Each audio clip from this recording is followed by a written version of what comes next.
Gobe wa jaye kwa o gobe.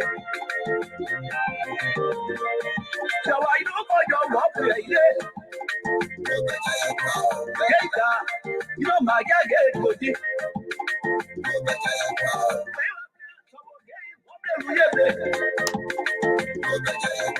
Banu January, my year. Money we did a banu. Jaye kwa o gobe. Mamu si owo beita. They love you once you live. Makia, yes, I will. Mamu, my be that go your way. Mammy, I guess I will. Go be war. Jaye no, go be. Come on, Dano, get body. One day, go away, this you. What you say, you will let your way. See, I get body. Jodolu. Did I leave those that you know about to go? Jaye, you bet. Oh, yeah, jump on the okay. Yeah, oh, yeah, that's more. Yes, I am. Whatever I am, you know. Yeah, you go there, good. Yes, I am. I'm on the other half of my money. You be war, Jaye, okay. Didn't know. You be war, Jaye, you be war. Mama, we now. Right there.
that they are Poluabla. Tobebo, Tideno, Tobe. Oh, yeah, my way is your blue. Tideno, Tobe. Oh.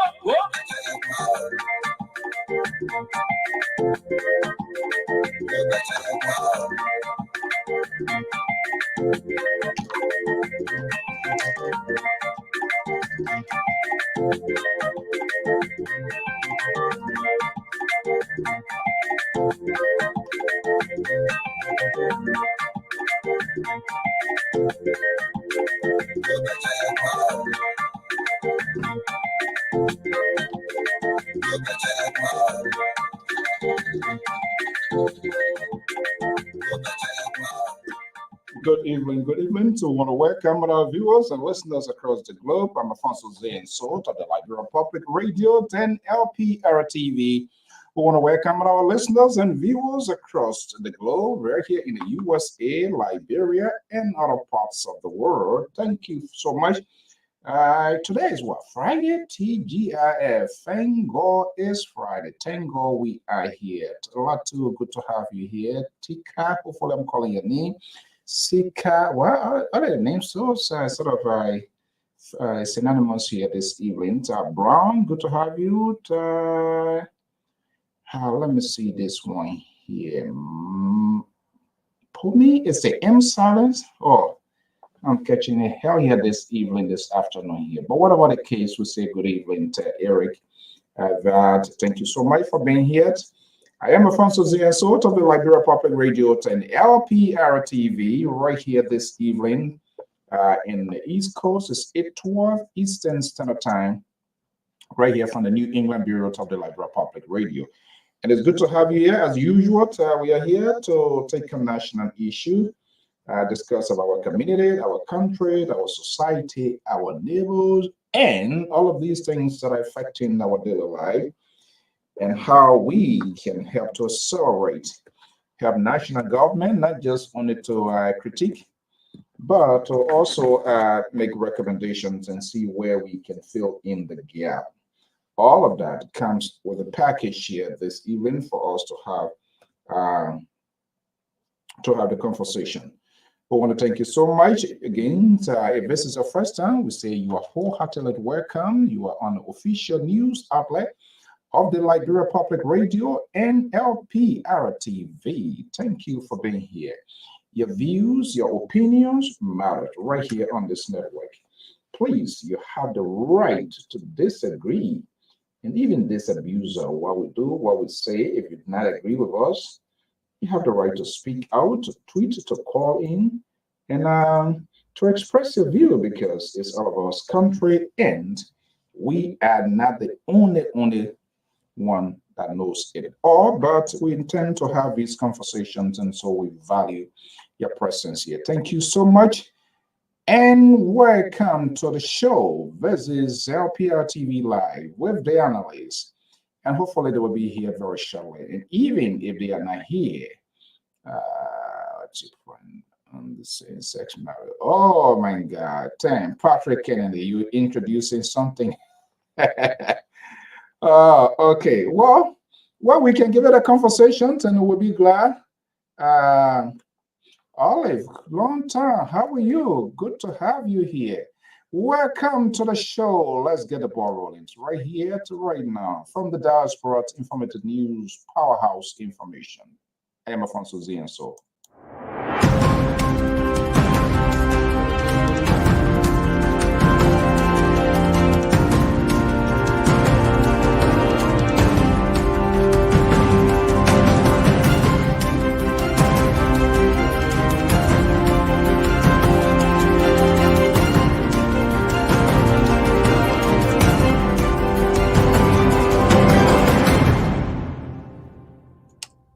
This is a sound that introduces the program, and we're here this afternoon. Good evening, good afternoon, good morning. Welcome to the show. I am your host and your presenter, Alfonso Zienso, right here at the New England Bureau of the Liberia Public Radio 10 Lpr-Tv. It is the traditions of this network, making news fair, balanced, and proportional, and giving voices to all, regardless of your own political associations and what people think of you. We think Liberia is inclusive, so all must have their say in terms of what they believe in, to what they support. That's what a society is all about. We're seeing here the society is very, very, very much inclusive of people from diverse backgrounds, sexual, whatever it is. If they were very selective, then some of us, you, myself, we will not be here. Sometimes they will say, well, you know what, we don't want black people in this country here. Then what will you say? I won't be able to do what I'm doing effectively in terms of stable internet and going to work, be able to get back to the family. I contribute whatever way. It could be, but there could be a lot of obstacles yet in the state. And this is the ultimate sacrifices of our colleagues back home. They are doing everything possible with the limited resources. Even if it is not there, they are doing everything possible. The media of the 80s is far different of what is happening today. Today, media is being polluted, is being infiltrated heavily by politicians by investing heavy cash. And this is why you see news are withheld to remain on the share and host, anchor, commentators, pundits, whatever you think. They own these major news outlets to be the fixers of people that is support. And so it makes it very difficult. You do not get the news that you should get because each and every one protecting his or her own alligator. Yesterday it was okay. Today is bad. Today is bad. Yesterday it was okay. All we see is justifications, baseless, no argument. They are not scientific, nothing to prove, no research, nothing. But it is all based on their own analysis, self-analysis, because they are there, the propagandists, they are there, and they magnify, they perform surgical operations on the news that you should know. But that is not happening. And so when they grab it, they run with it. News is no longer being balanced. Everybody protecting his or her own baseline. Simply, the politicians have successfully managed to infiltrate the system. And that's why you see the public network here. There's a reason why NPR is here. It's been supported, it's been subsidized by you, ordinary Americans, including some of us who make personal donations. Every week they have, and that's how you make media institutions independent. Nothing free. But we like free thing, free ride, free die. Probably you can go and live in New Hampshire, live free, die free. You don't have to get insurance. Whatever you want to do, you can do it. But it doesn't mean police cannot pull you over. Maybe you might leave New Hampshire and enter Massachusetts. And because the tradition there, you live in New Hampshire, you are not forced to get insurance, everything tax-free or whatever it is. That does not negate the fact that when you roll into Massachusetts, the state trooper or the police of Massachusetts cannot stop you. That's the beauty of this country here. But Liberia, see what is happening today. Media becomes selective of what to say. And these justifications are heavily supported by you, the viewers and listeners. And so you feel offended when they call your political Goliaths, in my own word. You know, there's a book called Liberty Hijack written by Kai Gerald. It's a former minister of government. It took her back in the 50s, 55, the elections. That's how the name political leaders, it was coined at that time. The politician has managed to resurface that name, and so they gave it as the political leader. So they are being seen as the only one And this is one of the many reasons why the society is so much it is why it is so corrupt, so entrenched into this old way, tradition way of doing things. And you agree with me, if you are in the West, especially in the US here, for the most part, every other year election in this country, you will see from the Democrats, from the Republicans, conventions, you will always hear the rising star, rising star. They make their political party as the institutions. It's not a party that is only surrounded by one person, except we're seeing some unusual thing happening now. One person is taking dominance of the party because of the sort of loyalty they are pledged to him. But for every year, you will see someone surface, either from in the Senate or from in the legislature or even governor or ordinary person. They are all given the opportunity to showcase what they can do and what they have in store to offer to the country. It doesn't happen so easily in our country. This is why you see most of the political parties to go down the hill after every election for that matter. They lack the wisdom, the willpower to sustain this institution. Poverty is one. Lack of resources.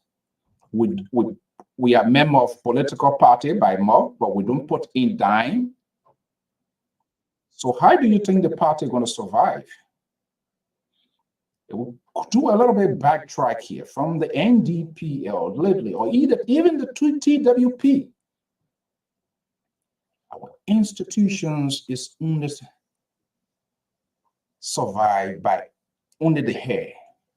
And perhaps the heir becomes the only financial powerhouse. And so what happens? If he or she runs out of resources or decided to pull back, those institutions die premature death.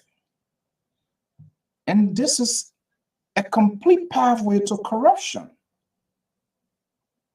Because if I'm head of a political party and the money that's supposed to keep my family and myself up, and I invest all into that party, guess what? I become King David. My children, my wife family, I will put them in government. I will send them to MPA. I will send them to CBL. I will send them to Lpr for also drink oil, because we took all of our resources and put them into it, and we get it. So you think that I have to get what I put back? That's what is happening. Until we as a people, as a nation, can invest and put in the little we can into institution, not necessarily political party, we can have a vibrant nation and society. But everything is the head. When it's poor, it's the head. But when it's okay, everybody get a hand clap. He's here. One of the Boasians on this network, one of the liberal who is in line with the liberal from California, Samson Toll. They are doing everything possible to seize your civil liberties. The song, it is because the God that sang this song, I will find time to bring him here, because they need duope. I will let him to give a proper interpretations of that song, because Samson told Jerry Barkont and a few others, they are the duope. And I will tell you that later. I don't like to talk on the back of people. Let me bring in Jerry Barkont. He's standing backstage right here in my auction state. His house next few blocks away, but he doesn't call me. He's not a good friend of the liberal. Samson told. His phone lines go over Rhode Island, Massachusetts, New York, Connecticut, New Jersey, Philadelphia, now to California, Sacramento. Oh, Mr. Barkont, are you here? Good evening. I'm here. Am I lying? Like what? Like what? What are you talking about? Oh, okay. No, let me progress. Today is Friday, TGIF. Let's be kind and be friends here, but it's not guaranteed because I know who you are and always ridiculous. And I wouldn't be surprised if that surfaces again tonight. Welcome to the show. Today is Friday. How are you doing? TGIF, right? That's what we used to say. Doing good. I'm doing good. I'm all jack up. Glad to be here. Yeah. You know, Okay. Okay. So here we are. Why do we even come here every day for us to be talking? I tired taking Tylenol and ibuprofen for we headache. We talk and talk and talk. I'm not sure what is resonating. You guys, your politicians, those people you support, you brought on us, they are giving us headache. Am I lying? no. Including yourself. Including yourself, No. because I got no headache. everything Do I ever complain about taking Tylenol? You don't want taking Tylenol, ibuprofen, or whatever you're taking. But I'm just telling you because you come here and you and your guy become so ridiculous, and we have to be the one to fix things because we do not want our viewers, our audience to take away misinformation. And you do everything you can to protect and polish it. And you guys got your strong supporter for whatever reason. I have been attacked. I went to Minnesota. I was attacked. I went to Philadelphia. I was attacked. I went to California the other day, few handful of people. So it looks like you guys are doing some underground outreach, like the Tea Party style type, and you think we are going to surrender. That's not going to happen. But anyway, good to have you here this beautiful Friday evening. thank you for having me. Okay, so let's see here. Some of the news making headlines. Let me go into the folder. I believe the president is still in Korea. All of these conferences, business, this conference, this one, that conference. How long can we go with these conferences? What are you hearing? You are Washington. You are much more glued to the information coming from the Washingtons. Sometime before it gets to art, you guys already profile a or review a or do everything. I've been monitoring images coming from South Korea at late night. The president attending to different functions. I saw that of the interaction with the Liberian community. I saw the National Investment Commission chairperson, the signing this and that. What I want to see happening now, Mr. Gerald Barkham, is the action is I want to see it being perfected into action. This signing paper is too much of crap. We tired signing paper. We want to see the real thing happening. Where am I going wrong? You're going wrong because you sign the document, you got to do a follow, not just to sign the document. So when you say here, oh, tired signing paper, you got to sign paper, then you got to work with the people who you're signing paper with. It take two to tango. So there you go. So we should just keep signing. We don't want to see the fruit of those papers that will be signing. Nobody is. My finger line is I'm saying people sign document, you do it. Okay. You go for training. You here where you go for training, and after that you gotta go and execute the training that you. Oh, so the go for training? No. I just gave you an example. I said you said the sound document. Okay. I said let me bring sound document.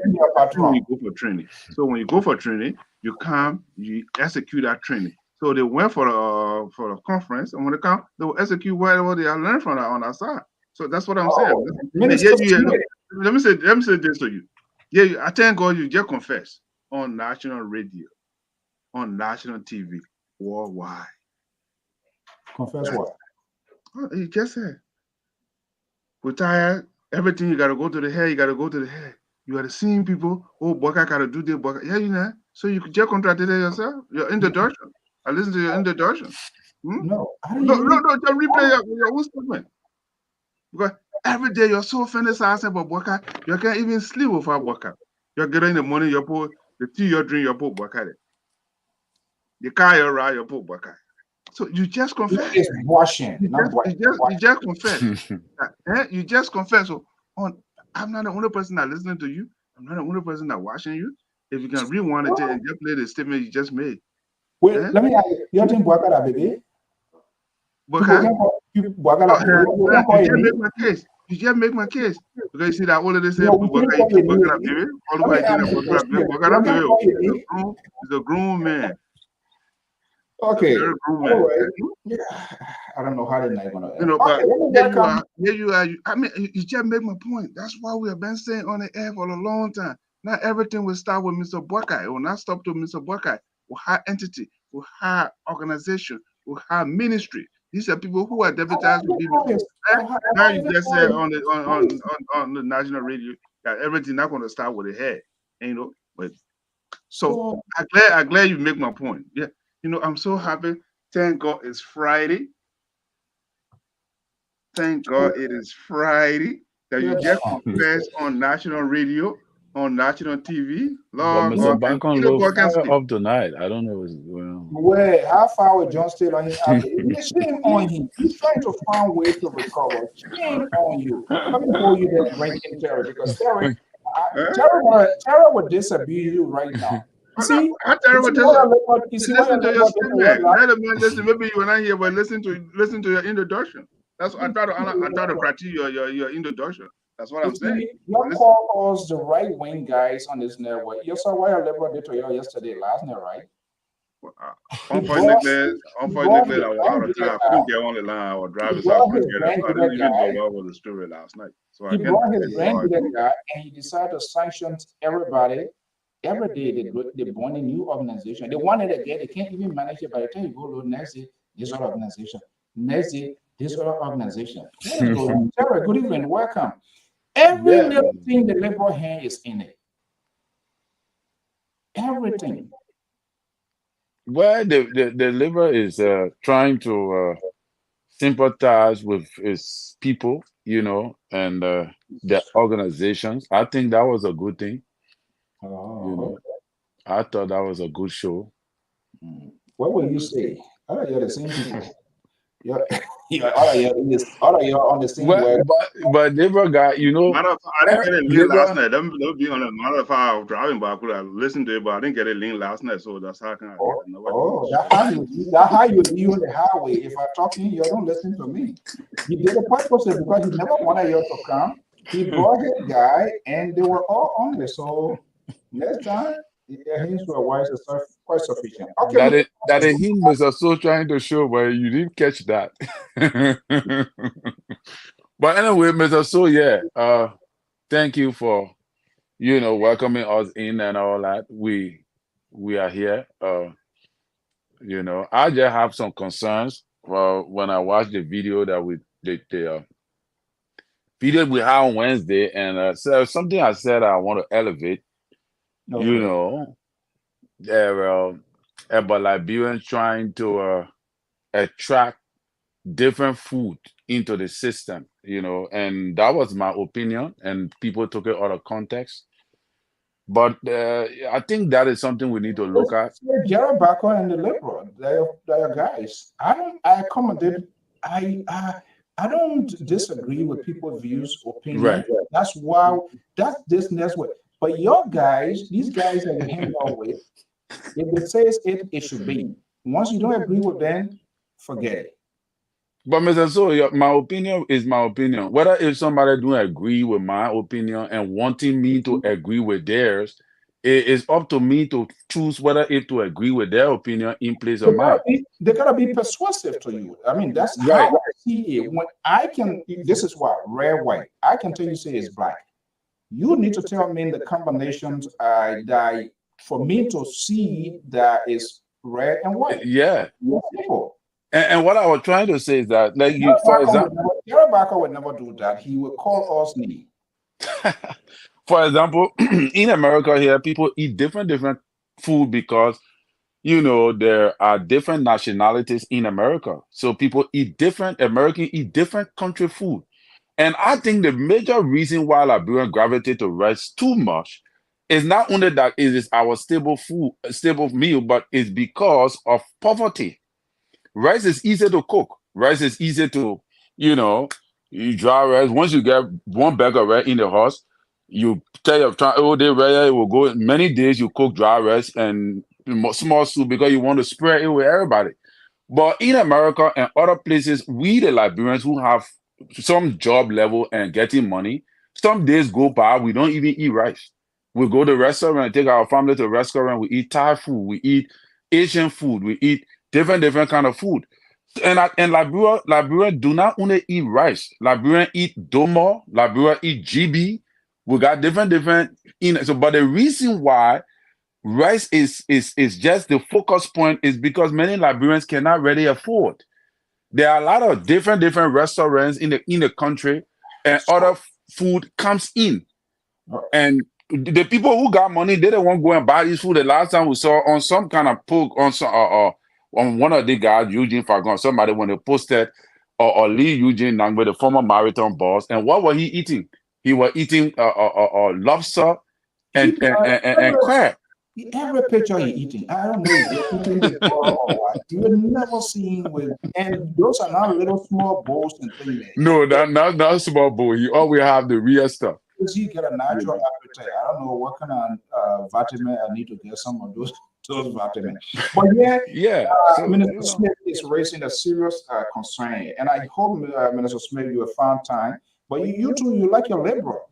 He tweeting here. He said, Mr. Sword, does Liberia have a national agenda?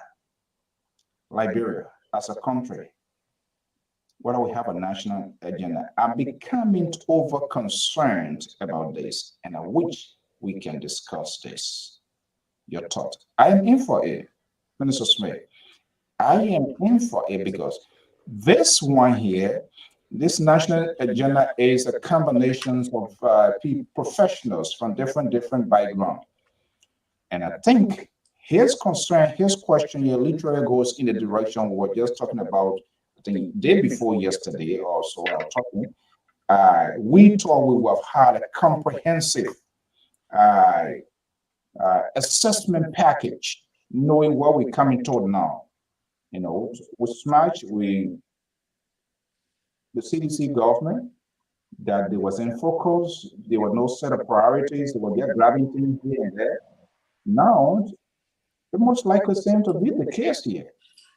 We don't know where it becomes of the asset, whether the asset is the one recovering or not, or we recovering. I mean, everything Creole men say makes up, box up.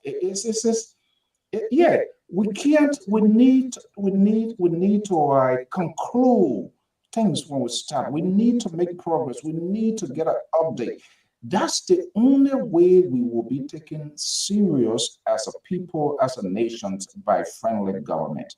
We start something with the mindset of we just want to get a side of attraction. Oh yeah, they want coming happen. Sooner or later, you go look. Typhoid fever is going in coma. So, Minister Smith, I will really appreciate that. But if you come on my program, trust me, that you know, if you go to your liberal guy, then that's a problem because the liberal, you're not going to get anything out of him. So I think we're going to tap into this, and we can have a conversation. I'm just suggesting. I'm not imposing my will. I don't want Jerry to get at me to say, "Oh, they got to impose his will." No, but anyway, let's have a conversation, and that is it. And those national agenda can be both on a short term, what can we achieve on a short term basis, and what can we achieve on a long term basis. It can be ranging different forms, shape, and whatever it is. But we need to have an agenda. I agree with that 100%. That agenda, and who sets the agenda? The chief executive sets the agenda and goes to the national legislature. Discuss, seal it out, you lobby, and it is approved. And that's the same thing here. If we can even, to be fair, we can say we can even tie with our political party. What would become of Unity Party after Joseph Boyka? Is anybody within Unity Party discussing that now? No, because people still mad. Some people who felt that they worked so hard, they didn't get a job yet. Which of course, I'm not going to work hard, and then at the end of the day, you leave me off. Of course, yeah, come in 1 second, Chief. The reason all of the people are sitting down on these major networks we're talking is to be politically accommodated. Yeah, go ahead, Terry. Yeah, Mr. So there have been all these things. There have been Vision 2024, Charles Taylor. There have been Vision 2030. We got a popo agenda, all of that. But the problem is that it is not about Liberia do not have or Liberia have not have a national agenda. The problem is whether if the next incoming government is able to foster the agenda for continuation. That I think have been our problem, but we have been having some beautiful crafted. Having it and being a sort of cosmetic and just put it on the shelf and the dust get it for the 6 year you will be president 8 year and you're not implementing it, then that's not an agenda because it's not being felt by the citizenry. It's not being felt by the development agenda of the country. It's not being felt by the educational systems of the country. It's not benefiting anybody. They do these things, they put these things, and they who create it. Because when they put it in the public, they're calling you and I would critique it. So they leave it. They just show the surface and they become the direct beneficiary. So it's not I wouldn't consider it as an agenda. But Mr. So the problem I see is that Liberians are not we don't buy these things. That the reason why a vision bearer will cast these viewpoints of beautiful agenda into the public is for you and I not to only read it and critique it, but for us to buy it too. So we are not buying it, and it is our responsibility to run with it, because you must understand that every government cycle have challenges. They're gonna have challenges, but Liberians, I think we are one of the major problems why most of these agendas are not working, because we don't contribute to these agendas. We don't contribute to them. We just read it, we see it, and we depend on the president or these guys who bring these agendas, like the Popo agenda. The Popo been there. Let's talk about what the Popo been there already. Yeah, but you say it and you don't do it. You don't implement it. Will you consider that as agenda? But Mr. So, you have to consider the challenges too. The monies, the budget, what we generate as a nation cannot fuel those. That is why these things they are long-term projects, because they're hoping that maybe the economy will improve, that they will be able to fund that particular agenda, of which it is never going to be successful. Okay, let me bring this liberal patron into this phrase here, because I don't want him to feel that we pushing him aside, because the next thing you're going to start sending message to him, man. Look, Mr. Bacon, I think Minister Smith raised something serious here, and I don't know, but I think it requires a really good conversation. Talking about gender, I don't want to, whatever you have in your mind, you can say it and we can get to that. But I think that was something that is so strong, and we it is. I agree with you. This sort of conversation here. So let me get your take. Well, I mean, Liberia always have an agenda. History tells us. Tubman hour. Are coming. Hey, folks, maybe people are questions, but our history to reflect. You see, history determines our future. Don't be intimidated by my questions. No, I'm not intimidated. I come tell us why you believe in. The CEO, I come critique Mr. Smith. I read it. I read Mr. Smith. I read a comment. What I will have an agenda in Liberia. Of course, we will have an agenda. Right. Having an agenda and execute are two different things. Okay. Let me put Mr. Smith. I come. Go ahead. So Mr. Smith, he had a good question, and I'm glad that he brought out something. But that's what I want to go back. When Tubman time was what? Tubman high agenda. Open door. Tubman had open door policy. Open what? Open door policy. The door ever open? Well, that's what I said. Listen, you asked for an agenda. I'm telling you historical perspective. My goodness. So I just want to remind Mr. Smith. Yes, that's an agenda. Open door policy. That's open door policy. when Tower came in, he had from mat to mattress. Okay. Total involvement for higher height. There you go. Okay. Doe King. Rice. Okay. I mean, the list go on. So I just want to remind Mr. Smith. But the question we need to ask ourselves is, do we execute it? Then I come to the United States of America, that we are still going, what Mr. Eisenhower said, the New Deal that made America to be great today. We did not sell this agenda to our people. Who was to sell those? Who was supposed to sell those agenda? It's not from the leadership. We have to sell the agenda. So why they didn't? Come in. Let me finish now. Let me finish. Then you can boom bam with your question, sir. Look at Obama. Obamacare. They call it Obama. American. They call it, or the Republican Labor call it Obamacare. Obama saw the agenda of every American. Sorry, every American should have insurance. Today we have an insurance. That's an agenda. So you have to. If you can go back. So I come in. If you go back, I said it last time. It's about time. The Excellency do not just sit at the executive mansion. Who Excellency? Hear him. Hold on. You see, when people always try to distract people. No, the point.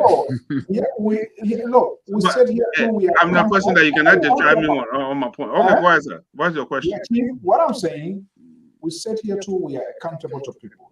Me, you, he. To the public, to our audience. We are there to do justice for them. Yes, go ahead. Everybody can be called Excellency, this, that. So when you say Excellency, I want you to break the neck. Who is the Excellency you're referring to?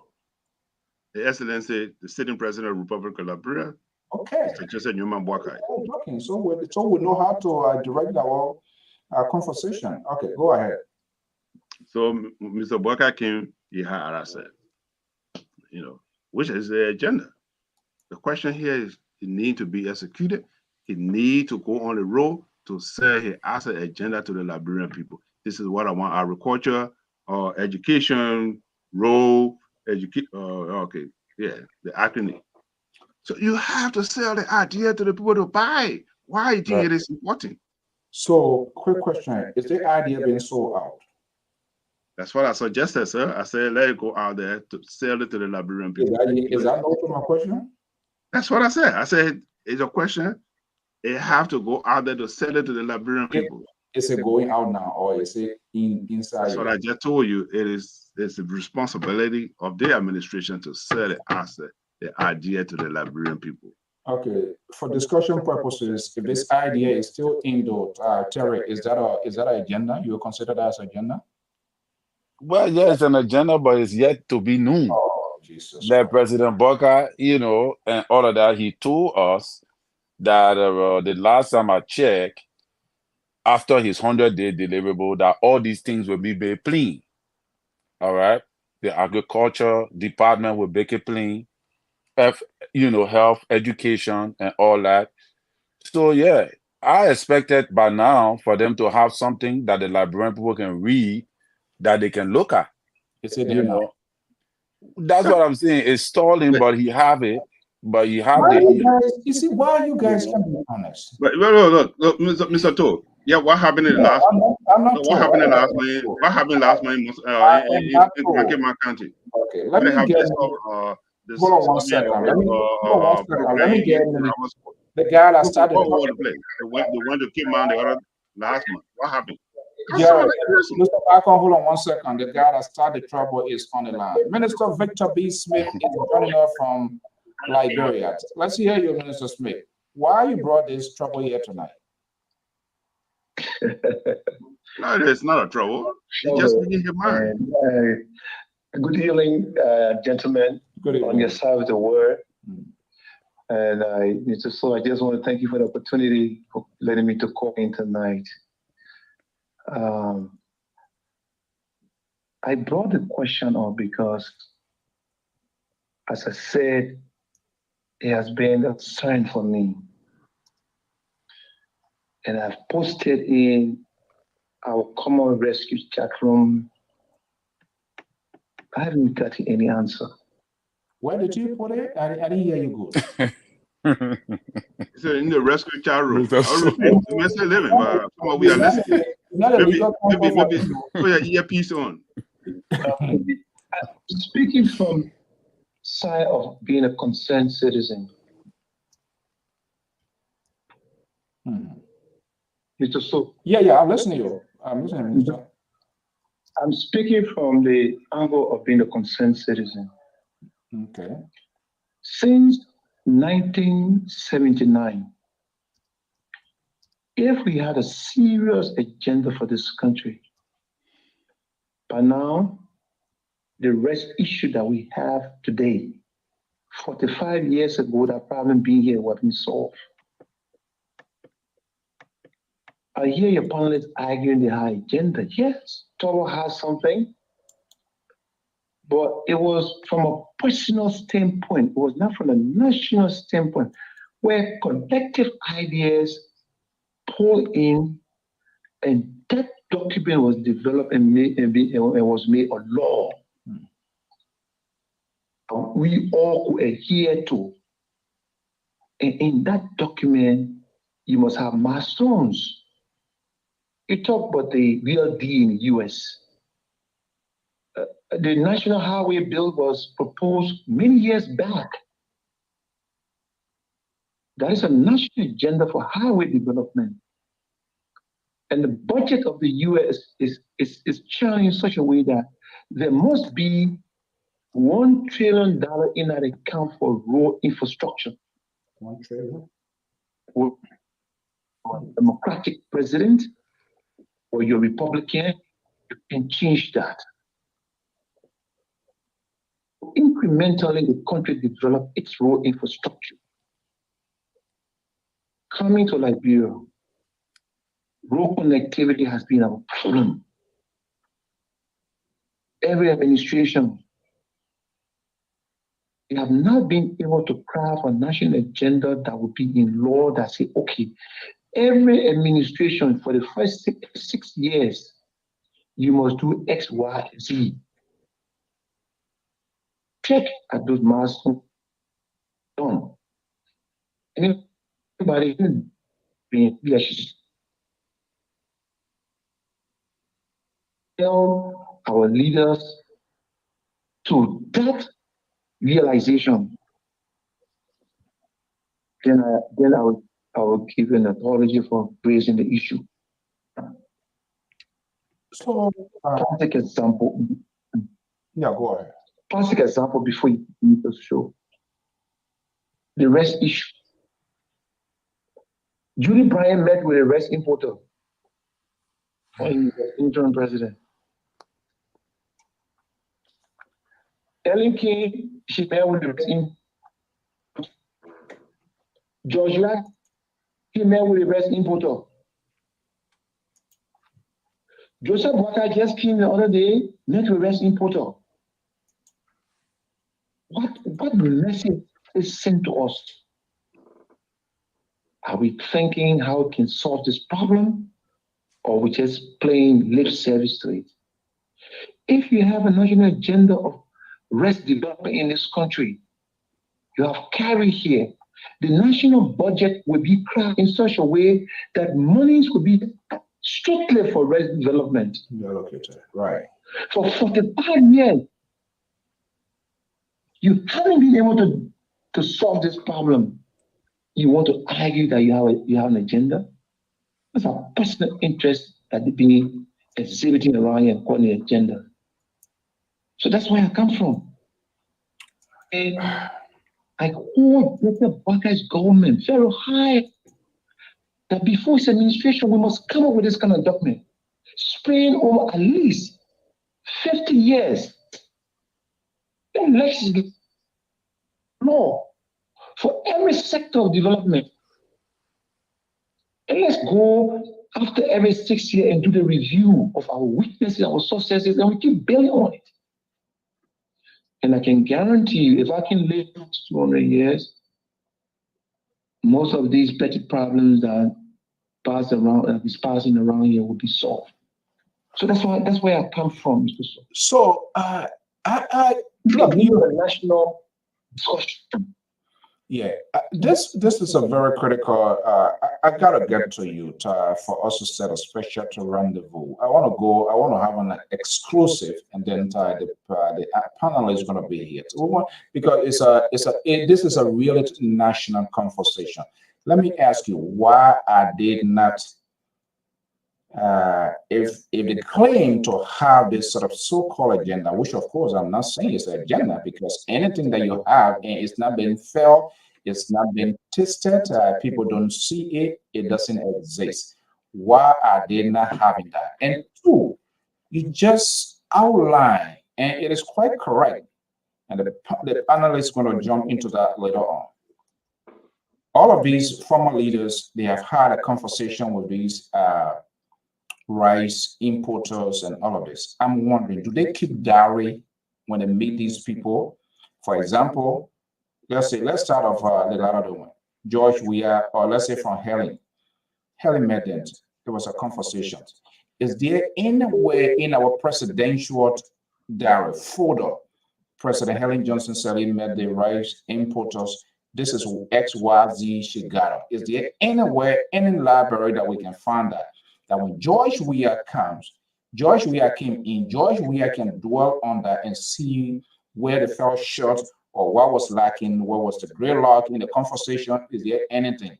Joseph Boyka came in, meeting them too. Is there anything existing somewhere where President Boyka will learn from that of the meeting to Helen Johnson Sirleaf and President George Weah and can build on it? And I know things involved, things changing.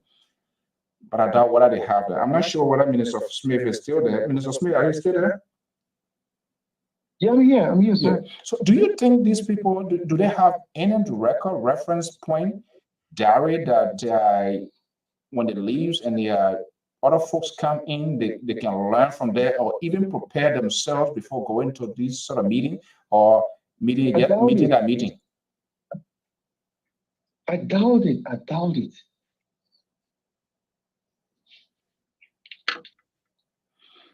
Wow. Can I ask you, Minister, a question? Yes. Yeah. Which ministry do you run? Or which ministry you said before? If you are say a current minister or you are former minister? Most of the people come to the position with vengeance. When I mean vengeance, they care less to read the notes, even if it is there. The hindrance of these presidents have passed. They stop those presidents from even reviewing those documents. I want to believe. So, because if they have read those documents and have seen the solutions, that those past leaders has taken, we won't have the same problem again. So, Minister, let me start with you there. I will respectfully and vehemently disagree with you. You're acting like you're moving in the liberal wing now. I'm going to come to you. I did not. I'm coming to you, Mr. Barker. I did not.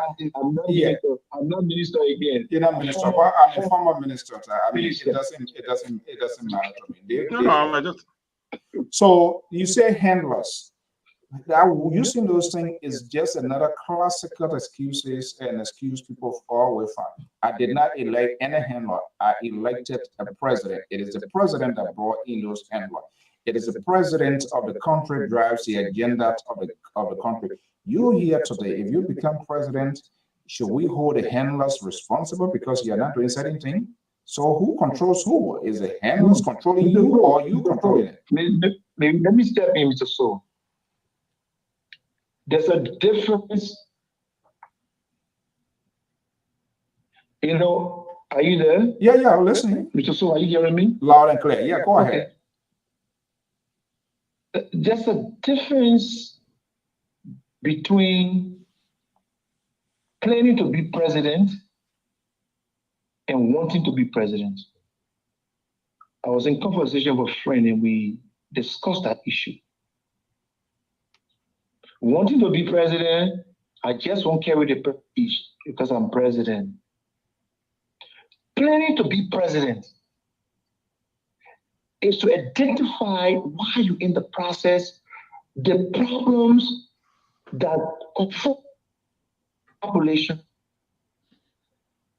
and solutions to solving those problems. So as you grow in the year,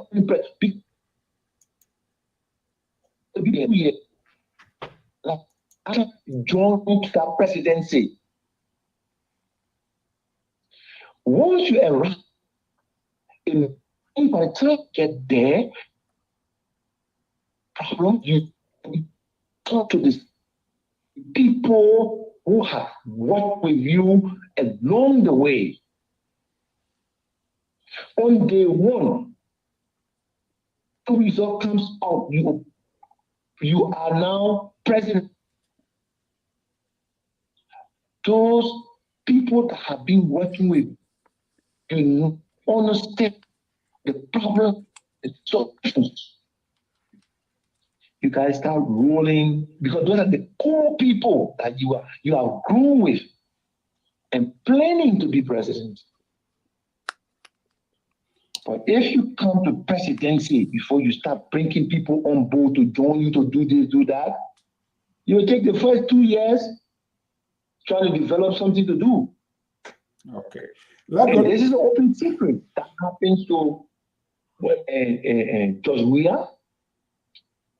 I can see happening to us too in this new dispensation. Us who?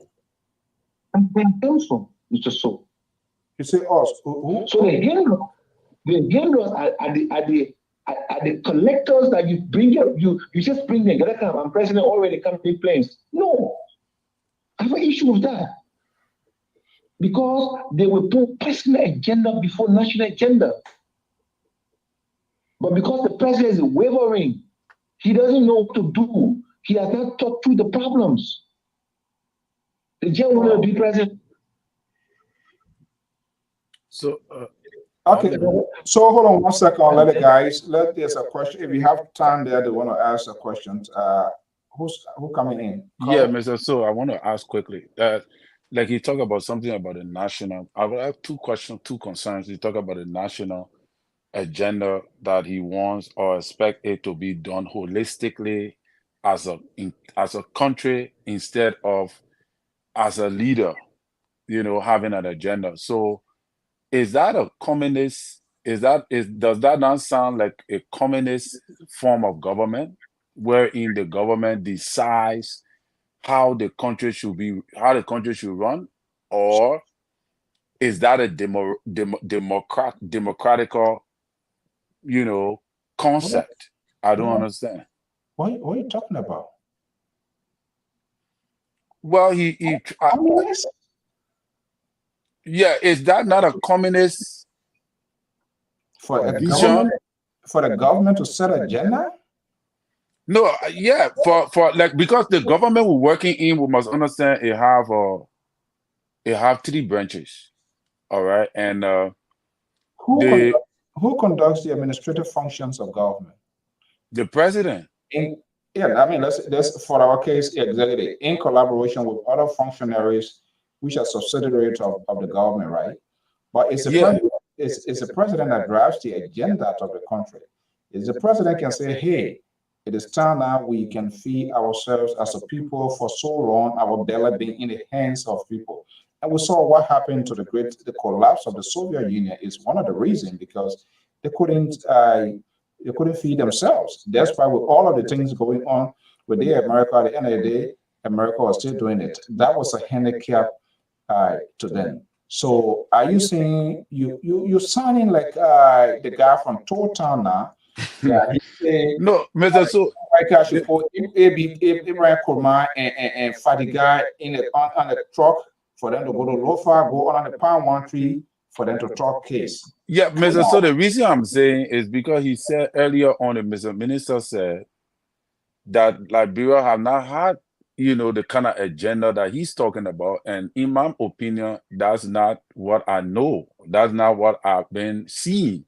I think that Liberia has an agenda that is not, but he's trying to drive a opinion that I think, if I understood him, that the agenda he's speaking to must be a national agenda that the three branch of government will enforce, which I think is going to be very hard because you have opposition and you have a democratic government. And I think, in my opinion, that the agenda should be a presidential agenda. It should be the agenda of the president. But I was just trying to say that. But Terry, you drank palm one today? you sounding more than a liberal here. Let me break it, Victor. You sounding more than something cool here tonight. Yeah. All right. Mr. Smith. Good evening. Good morning, because morning time in Liberia already. Which ministry did you serve in Liberia? Minister of Public Works. Minister of Public Works. Congratulations. My question to you is that you talk about agenda. What is your legacy you left behind as Minister of Public Works at the time you served as Minister of Public Works? Who will set the agenda for those that will come after you?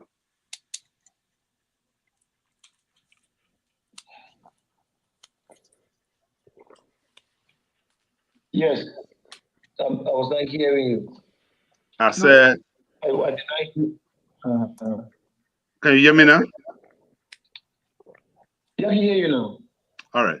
I say you are former Minister of Public Works. Okay. What? No, I was Deputy Minister of Public Works and acting minister at one time in Public Works. Okay. That was a thank you for your service. Hello? Thank you for your service. But my question to you is, what is your agenda when you were Minister of Public Works, and what is your legacy that you left behind that those that will succeed you today are executing?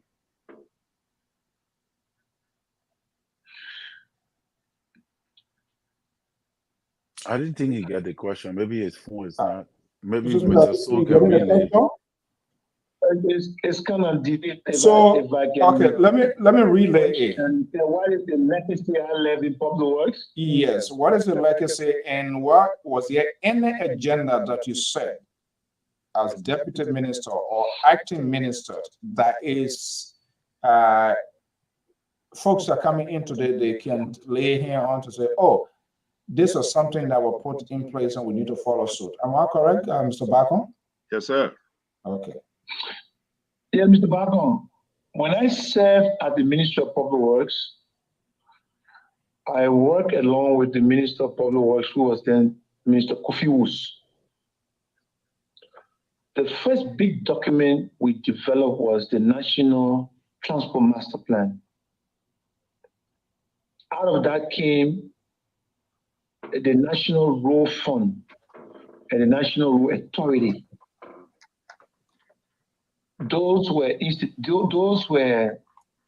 we left there on working along with the team headed by Kofi Woos.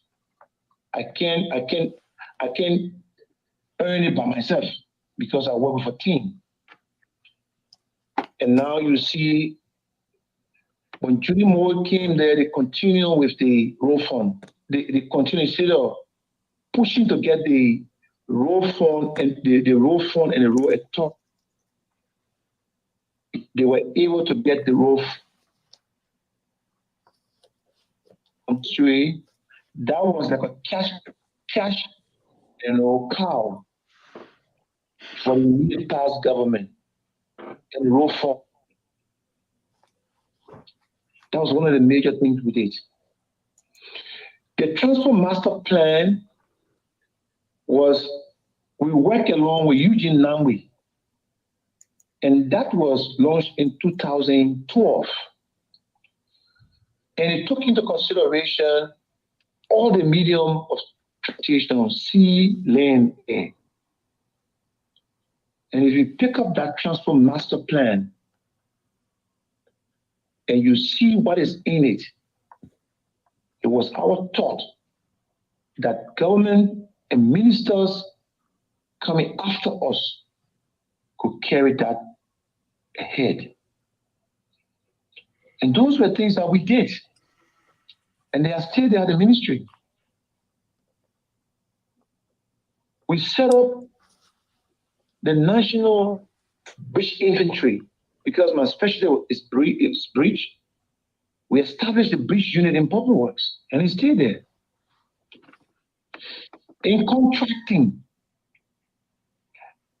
if you ever talk to Bushben Keita, who is now the legal advisor to the president, I worked with him on the contract management, how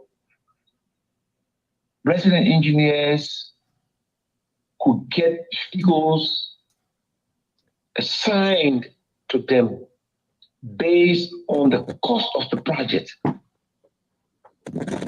Things will other things. So I just want to pick up those ones. But I don't want to heal myself. And we did it in a team spirit. I personally feel, if we as a country develop our national agenda, we have a lot of documents that line all around. We need to get all of them and make them one document and legalize nationally that document for education, for health, for the economy, for infrastructure. And those roadmaps must be followed by those people that it's not a communism, as he said, it's not a communism idea. It's that because it will be democratic in nature. And if, from the national level, to the county level, the district, the chieftain level, and to the community level, what you call bottom-up kind of development. So everybody will have a stake in it. There will not be government controlling it. We need to. Yeah, but Mr. Minister, can I ask Minister a question? CEO. Be like this. CEO. Yeah. Okay, that means about. Go ahead. So can we make time here where we will have an in-depth, let us interface? I would love to see that happening. Thank you. We don't have to make it time here tonight. I can send you a message and we can put a couple of dates, whatever time, suggested dates work for you. We can, make way. I think it's important that we have this conversation. Yeah. Okay. I'll be available to come on your show. Yeah. By phone. Yes. Or by the graphic side of communication. So you can see me. Yeah, I want to see you. And maybe you know me. So no, I know. I think Larry and and the other gentleman knows me. The only thing the liberal will not be part of our conversation. But what you're trying to exclude us? Brush it. Yeah. But my last question to you, sir. Why are these ideas were not executed? I think you answered that question. Okay, thank you. Sorry, thank you. Okay, we're going to make time and we're going to have, thank you so much, Minister Smith, for joining us here. This is, let me see, Mr. Andrew Tucker is monitoring as well from Mount Gibby, that is in Cac City. Thank you so much for joining us this morning. Okay, so let's get a quick pick on the things that he said. Where is your agreement and disagreement? Oh, yeah, Mr. So there are several, because first of all, He's talking about legalizing a national agenda, which I think will be almost impossible because you have diverse political views that are in the House, and it will depend on the legislature to legalize that document. You know, so if the legislature is to legalize a document, that means they have to assess the document, whether if the document fits within the budgetary allotment of the country.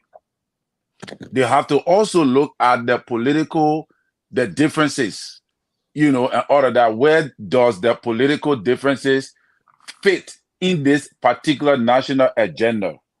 That is the reason why I believe that that have not been done yet in our country, because there are so many factors around it.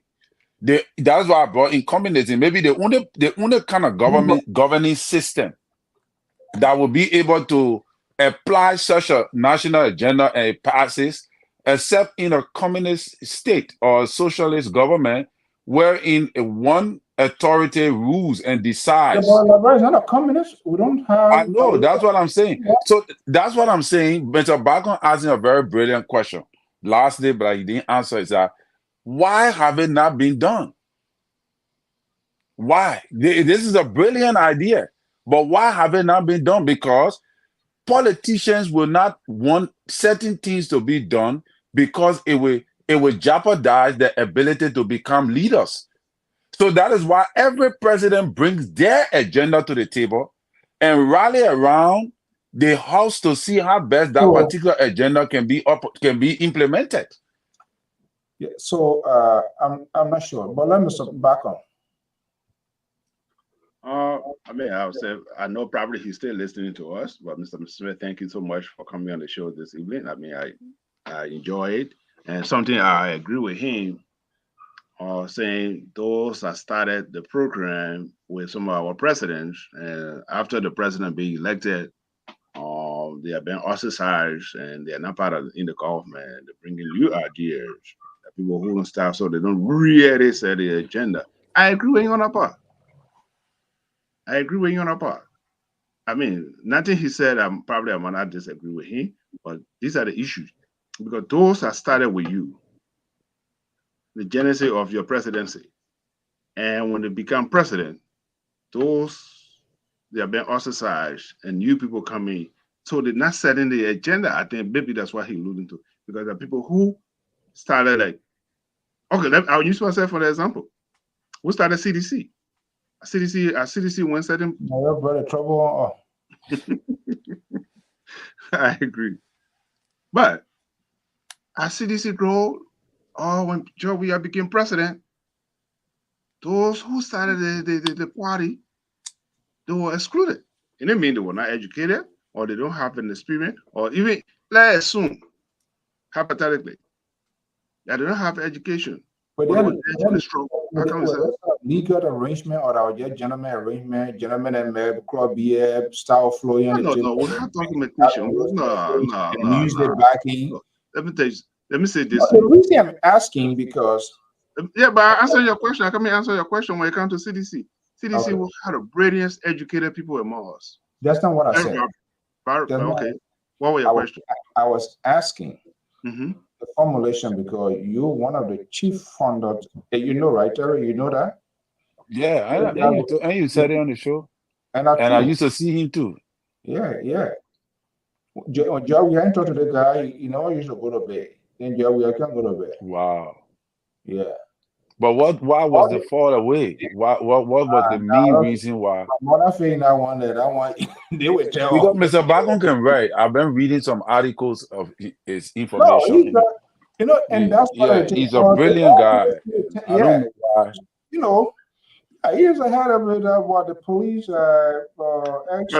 police officer. No, he's forgetting where he is cool. But what I have problem with is then backing people. So all the wabba headed we're having, he's one of the creator here. So when we say it, yes, I am 100% IE fan, registered member, used to pay you, but some of us say this guy, there's no way he couldn't do that. Job was not just his fate. Mm. My brother didn't listen to me. He didn't. So But was what it because he was not giving a certain position, or he just thought that I don't think President Weah did not meet I up with his agendas? don't think Joe was for Let me answer that question. It's not because Joe Weah ain't given position. I left CDC before Joe Weah became president because the agenda that we set, it was deviated from where we were going. So I felt at that time, this is not what we're going to do it. I left CDC before Joe Weah became president. So then because you said that on the show. Yeah. So okay, but then it comes to the point where Mr. Smith was saying, no, it is the group met, right? And you set an agenda. I don't know what that benevolent dictator agenda you said. I don't know why it was so. But the goal, your ultimate goal was what? He as the leader to execute that, right? That did not happen. It didn't meet your expectation. You decided to walk away. That's the same thing. National agenda could be, look, like the President Boyka now. I mean, we know the people expertise. Maybe he could set a national agenda on the long term. My first 6 years, I want the entire country to be connected. The first 6 years, we're going to invest this X amount of millions or billions of dollars to be a nation that will feed itself. What kind of senator, what kind of representative will say, of course, you're going to get some kickback. Politicians, the area where lobbyists, the area where because they know there are loopholes and other things going to be closing, but you will get the people on your side. But what we are saying, they talk these things and they do not, no action follow. So as a result, or maybe it's not put into law. They just make these empty promises during campaign. And so even when they win the election, they deviate from their campaign, and maybe very little petty ones they will try to put into action. That's the problem. But Mr. So, even if they put it into law and they cannot meet the goal or the target based upon the kind of budget they're dealing with, obviously it will still not be successful. You saw who make the budget? Who makes provisions? Who make allocation? the revenue generated in the country. Yeah, but it is based on that the legislature. All the money that are getting, the money that are being getting, the ration among themselves. But take for example, right? Samuel Twe say he spent 21 million. What came out of that? The budget itself is a law designated to serve the purpose of all the ministry's agenda. Every year, the budget allotted is allotted on the basis of agenda that have been distributed for all ministries. So the legislature have the document, they read it before they pass the budget into law. So when you're talking about agenda, that's why I say if you have you want a national separate agenda to be enforced, Mr. So I'm thinking that it's going to be very, very difficult for a country like Liberia to really initiate that particular what thing. What is the basis of these people becoming leaders if they can't have an agenda, they can't have a vision for the country? Whatever way you will coin it, agenda, vision, platform, or whatever it is. Let me talk to Terry a little bit. You see, the agenda being set by the president, it doesn't mean it's a communist or socialist idea. The idea there is the president set the agenda, and he will go to the legislature. I need X amount of money. Now I'll go back to Obama. But I agree with that. That is not what I talk about the Pope. I talk about Ellington. What I'm looking at is the. Anyway, go ahead, Mr. Barker. So the legislature, you have as a president, you have to go and lobby to the legislature. And that is what I agree with. Here is my agenda, and this is my agenda I'm going to push, and we need so amount of money, like I was alluding to, Mr. Former President, Mr. Obama, he pushed the agenda. Even though not all Republicans, they went to court so many times and they lost. And today it became the law of the land. So you as an individual, as a president, but let me go back to Mr. Smith. He said something that very touched me, and hopefully he will come on the show. We'll talk about it. Those who set the agenda for the genesis of the candidacy, and when they become president, they have those who work with them from the beginning. They ostracize them. Maybe maybe that's why he was really good. And for that reason, your agenda is washed away because there are new people who are coming over, who are now with you, who have set agenda and say, look, when we become president or when I become president, these are the people who're going to work with, make sure our idea is sell to the country. And when time comes, these people have been also, and for that reason, sometimes the agenda wash away. Hopefully, we'll get Mr. Smith and we'll talk about the agenda or whatever. You know, there's so many questions. All of y'all have to wash it away. Let me go to my man, to Willie. Is Anyway. from Chicago. Willie, are you there? Hey, Mr. Eric McGill, good to have you here. Good evening. Hopefully everything is going great in Atlanta, Georgia. Yeah, so let's hear you. Yeah, so great conversation. But you see, the problem we have in Liberia, we are different animals on the planet. Because our politicians, they always want to score, to say they score that political point. So they will not respect the agenda, good agenda or good document laid by the, by the previous administration. So for that reason, nobody will understand in the country what really is going on. All right. So for example, this government just thinking, the previous government when they were there, they signed contract, they signed loan agreement with World Bank for a certain portion of the road for even far more water today in central Monrovia. But because this present administration don't want to acknowledge that, they shove it under the carpet and say, oh yeah, no, I didn't say there should be water if there was in 3 months. If there was no work going on there, you think you ought to bring water in central Monrovia in 3 months time? No. But because we always want to downplay the other people to make ourselves look great. That's the same thing the public works minister nowadays. That a lot of the roads, like he said, he gave contract to people. That contract had already been given to people. They were working on those roads. But he gave contract to other people for the same road because they don't want to respect the other people. Whatever they were doing there to base on it and go and move forward, you don't want to do it. Then it began, oh yeah, maybe you giving them opportunity to say they did something better. No.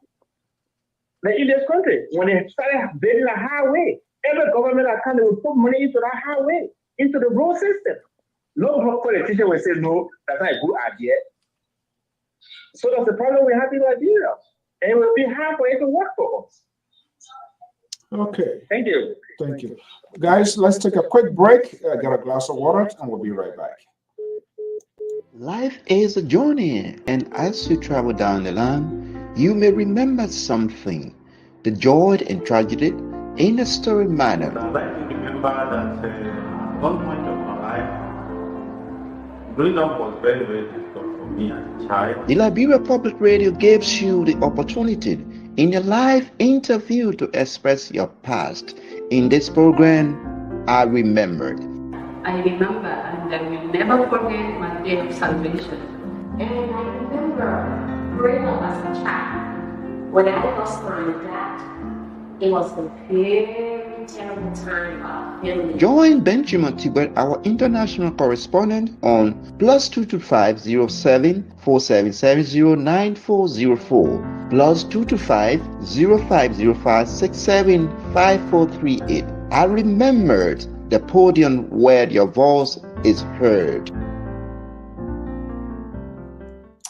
Okay, that's it. Remember, coming soon right here on the Diaspora Informative News Magazine, like Republic Radio. The phone line is open But he is back in the news. He was in a major conference today. Let's hear this, and we can have a conversation. Is there another way to steer the show and to say, hey, I'm still around. I am not yet gone, even though the sanction is there, but I still have the capacity to talk. Let's listen to this.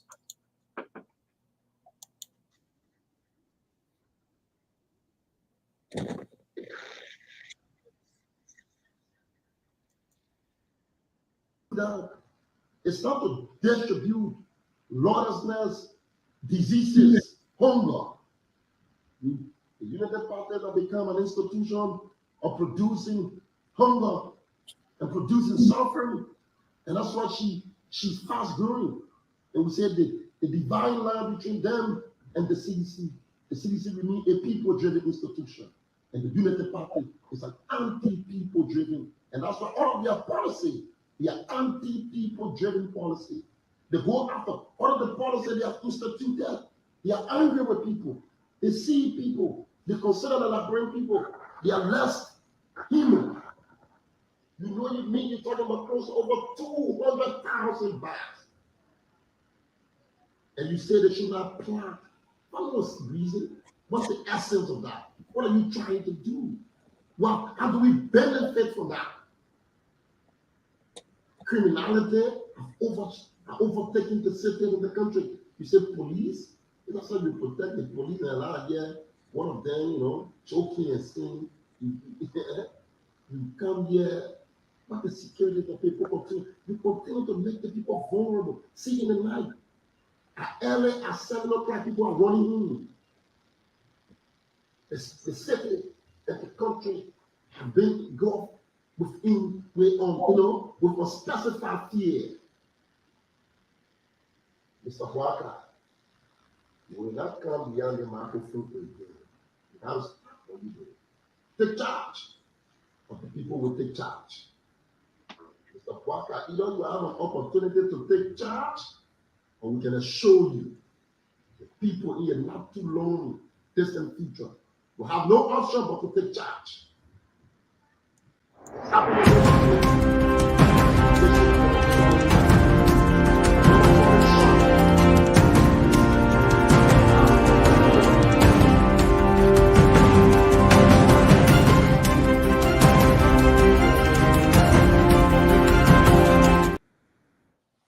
So who will be taking charge? Terry, you will be taking charge? Brother, so that guy, I really don't understand, but he's weakening, and there's nothing he can do, and he's not happy with the reality to accept the reality that it's over for us for now. For 6 years, we can advocate, we can try to come back 2029, but right now it is over for us. They have not come to terms with that reality, and I think that is what it is, because the things he's talking there is completely I don't even understand what he's talking. He's talking about it will take charge. How are you gonna take charge? You're gonna force yourself into power? You're gonna create an unrest in the country? I was just in Liberia. I was among the people that were looking for car on Broad Street about 8:30, 9 o'clock in the night. And I got on something on a motorbike that passed me in the night around 9 o'clock. It passed us, me and one girl on the bike. It passed us through Waterside. In our Pupu water there, through Waterside. We passed through Waterside and went all the way on the bridge, the old bridge, and went home in the night. And that I could not have done it under President. We are leadership. So I really don't understand what Koji is saying. Koji then he's living in this world of fantasy wherein he can't come to terms with the reality that power, that the position he was in is he no more have that position, and he gotta resonate with that. Otherwise, he's just gonna continue to be making noise, because I just see that is just noise he's causing, because nobody will give him a chance. President, we had to say when you cut the hair of the snake, the body can't do anything. President Weah is peacefully walk away to give President Booker the opportunity to lead. I was reading some kind of article, and I thought that was more interesting than what Koji was saying, wherein Mr. Cummings is now returning. I don't know if that is true, but I read an article. It says Mr. Cummings is coming back because he said that he have given President Booker his 6 years honeymoon. So he's returning back into politics, into the land. I think that is something welcoming, because we need to hear pressure from the opposition, what they think about the government, to critique it. I also will fumble, or will start to, I will not say fumble, but I will also try to jitter a little bit when I hear President Weah speak. Then I will be, but not many Koji, Mr. So sorry for that, but Koji, no. That if I hear President Weah speak, then I can tell you for sure that it will be a call. When you say speak, what? In what country? Like speak towards the issues in the country, what is happening, the irregularities in government, things that are going on that's not right, and all of that. If I hear, because he's the...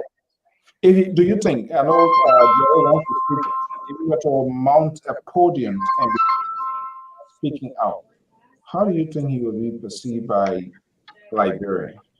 Well, that is where now he criticizing the government or speaking on some of the things. If you do it now, do you think people are going to pay attention, or is it like a fear? Oh, well, if I say right now, I'm going to kill my importance before the actual day comes? No. Should he start speaking right now? When he start, that is what, to be honest with you, I would be much more in cold mood when President Weah start speaking now, especially after 6 months. President Booker have had his honeymoon period. So, like what Mr. Cummings is doing, if President Weah begin to do that, I think that will set the pace for him for 2029, because it will begin to say that, well, President Booker, we have given you 6 months now, and what we are seeing does not show that you are ready to leave, blah, blah, blah, and talking like that. Then I think he will have a case. But man, Koji, we don't want to listen to Koji, because everybody in the country know who Koji is. Mr. President Weah took a stand in his last term that changed the trajectory of the country. Anytime President Weah speaks, especially on the ills in society, it will be a clearing call. It will strike something. Not Carlos Gray, not Eugene Nangbe, not or Jefferson Koji. No, the people wants to hear the major leader of the opposition, President Weah, or Mr. Cummings. These are the people they want to hear. The people don't want to hear men like Jefferson. What Jefferson Koji would say, what Jefferson Koji can say that will strike a nail to the hearts of the Liberian. Nothing. In my opinion, he can't say anything. Mr. Bacon, do you agree with me? Well, he entitled to the opinion, but what I can say. This guy, has he ever attended some of you? I'm just curious here. He used to attend some of like executive meetings, or by that time probably you are left. Who? The former city mayor. What? Jefferson Koji was nowhere around. Jefferson Koji then came in 2013 or 2014 or something like that. Jefferson Koji was not nowhere around. But anyway, here's the issue. Backup Mafia said something. See, what get it man the platform? Because he's looking for recognition. Jefferson Koji is not meant to kind of lecture Mr. Booker. It's character. Speak. I mean, can you let's talk something cool. I even want to identify Jefferson Koji. There's a man who are holding collage in the street, running behind people. Every criminal activities that went on in Liberia during George Weah administration, his name was always being implicated. City of Hosaka, a name was there. So let's talk about something better than on the show here. I don't even want to dignify or Jefferson Koji press conference. So he's a former city mayor. We can agree and disagree. No, I said I'm not going to give him credence. I'm not going to. We're a former city mayor. Look at his character. Look at his. Look what he did. What he did is. I wrote an article in Matter of Fact, Mr. Call it talk about it. I wrote an article. See, he talk about it. Called "The Fear of Crime in Liberia." People are closing their doors in, you can Google it, fear of crime in Liberia. People are closing their stores, 6 o'clock in the evening, by 4:30, people are going home. Today, go Monrovia. I mean, is it perfect? No, but it is doable right now. So I'm not even going to identify this Tabata he talking. But here's the issue I wanted to talk about this evening. Yeah, we can go to the issue I wanted to talk about before Mr. Smith came in. It was a good idea. He brought out something that, but that's only I wanted to talk about. The education system in our country. Our children are taking national exam. They're taking a week or month to take the national exam. And the other children are sitting home doing nothing, not going to school.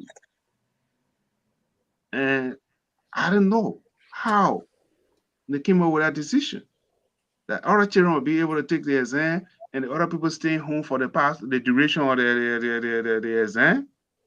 Maybe somebody need to explain it to me, because the other people that stay home, they didn't give them homework and say, okay, like here, if you're not going to school, the teacher will give you your homework and say, okay, before you can, you got to make up with this day and that. But the people stay home for almost a month or 2-3 weeks for national exam. And the other rest of the children, they are staying home. What is the outcome of the other children that are staying home? What are they doing? You know, talk to your education minister. That's what I just said, sir. That's why we're on my mind today. I've not have to talk to the Minister of Education, but what I am saying, something that caught my eyes and something that caught my heart, and it's something that need to be discussed in our country. It is making our children to stay behind. And for example, I'm thinking Syria, he said it the other day. Children go to school hungry, they're taking exam for 7-8 hours. There's nothing for them to eat. Taking national exam. Let me conclude with this. Someone who went to school, who lived with people in Liberia when I was growing up, and they were careful. You know, we're happy to go to school because if there was no food before you go to school, you got to draw water in the morning and blah blah and do this and clean out the house and do all your chores before you can go to school. We're living with people. Somebody what here we get today is not by choice because we use hot water. But anyway, and we're happy to go to school because you know what? You get careful. So now your cowboy you carry to school. Then they give you that bucket wheel. Yeah, you got to take out the cowboy sheet by the time you load it all, and now grease it already. So we're happy to go to school because you were able to eat something. Or when you come from school, the care food they will give you, at least there's something in your stomach until you can do your choice again before you can go back. Buckwheat, right?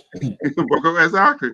So how now here's an issue I want to bring up. We're blaming the children, all these students, that they are performing poorly. Please, how you expect somebody who have not eaten in the morning and sit down on test or concentrate for 8 or 9 hours? Then they get home late. Already they got other choices to do at home. We don't even know the whom they come from. Then at the end result, when the result come back, say, "Oh, Liberia didn't do well." It is time for us to start looking ourselves in the mirror. That's what was my agenda this evening. But Mr. Smith came, he brought a good idea. These are some of the agenda. How do we get our education system? You must say we are on the air tonight because we have a foundational education. So competition. Go ahead. Yeah, quickly before I go to Terry, it's how, which is a very open-ended question. Who can fill in that gap to answer that question and get a push? The question to me? Yeah, and you brought it. Yeah, let me answer. Either one, bro. You brought it. So I'm asking you this question from you. Right. So most of the time, it's always the case. People come up with ideas and they have no, one introduction to the law. They say if you don't know the answer to the question, do not ask a question. Do not ask a question because you just open the reservoir. So ask a question that you don't have to answer. Let's start with the Minister of Education. You have to set the agenda. This is what I want to do. You got to lobby to the Senate or the legislature. These are the issues I think, if I'm not mistaken, the Minister of Education one, or Nation 2, or County 2, or whatever you call it in Liberia. So let's see her report. What would be her recommendation? But these are the fundamental principles that children are not going to school. Let me go farther than that. Some of them wouldn't even know our children birthday or date of birth. And some of them are old enough, there's no system. That child would be first year, would have been first grade already. Some of them are 7 or 10 years old, they still sitting in class. So we have to reform our education system in our country if we want to be competitive to the rest of the world, or the rest of the West African nation. You ready for pop quiz? Sure, go ahead. Let me go to Terry first. Let Terry respond. Terry? Yeah, I think, Mr. Bagon have a point. I think that but in my mind, Sese would be the best man to deal with this issue to the core. But to be honest with you, what Mr. Bagon says, summer school is a good thing. You can organize summer school wherein the children will be able to go to summer school, after school program, all those things that will help the kid to continue to be studying and all of that. But I think the educational sector in Liberia is challenged. So I would not want to squarely blame. I would not want to blame this government, because the educational minister that we have now is a professional lady that is well versed with enough experience and knowledge on the educational sector that could bring a complete reform. But reform takes a lot of money. And I always center around money because I think that is Liberia's major problem. We do not have the resources to reform the educational sector in Liberia. The educational sector in Liberia comes with so many resources, and we lack all of the necessary resources that will build our children's skills to the level wherein they will be able to learn. Like you stress a very, Well, your point. You stress a very important thing about feeding. My daughter go to school in America here, and she is being fed. The teacher will ask you whether you want your kid to be fed at school. The government need to put mechanism into place wherein a system that will take care of children's school fees from from the lowest to at least high school.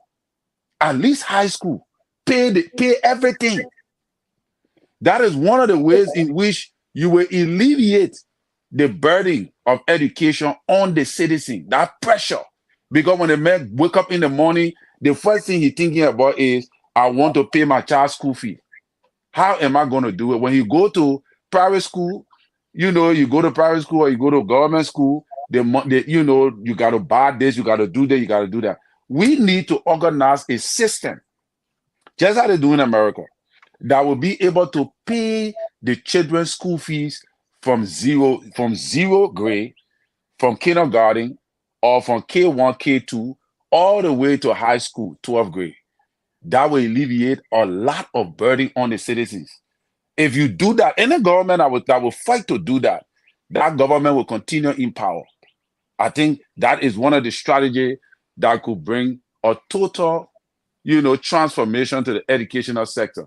A lot of resources you need. Computer, the age we're growing into, our children using computer. My daughter can sit down right now, go on the computer and do her schoolwork.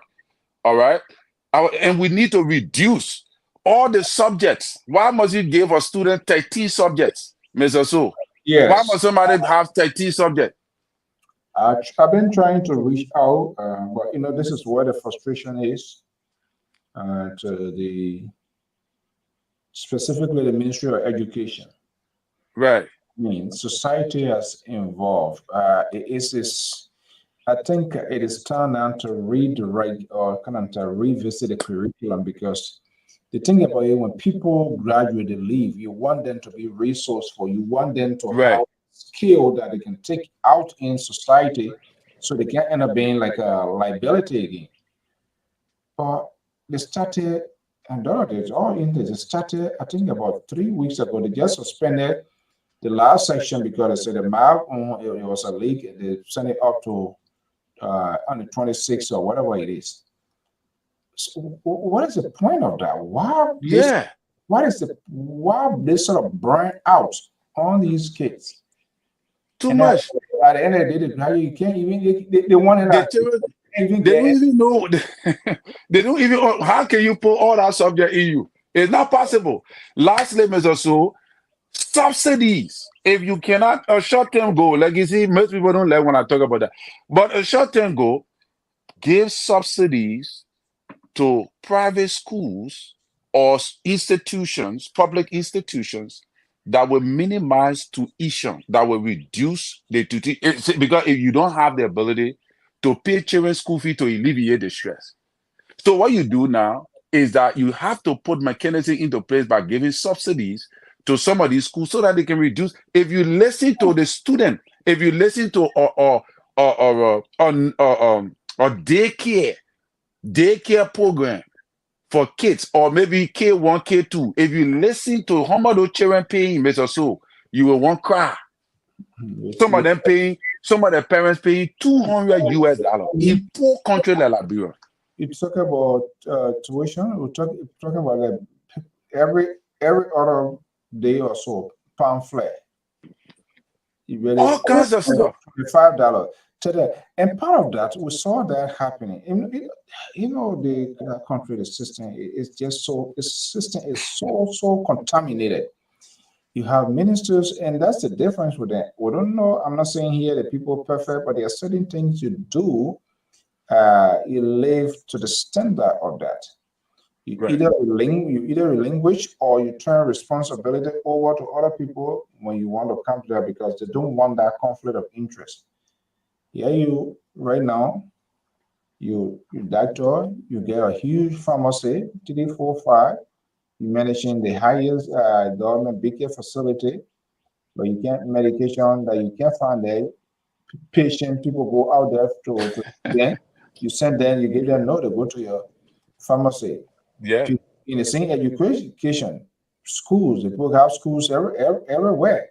So how can you even do it? How can you crack down on private institution when there's a violation? Because you say you get your own private school, you're doing your own thing, people paying this, that.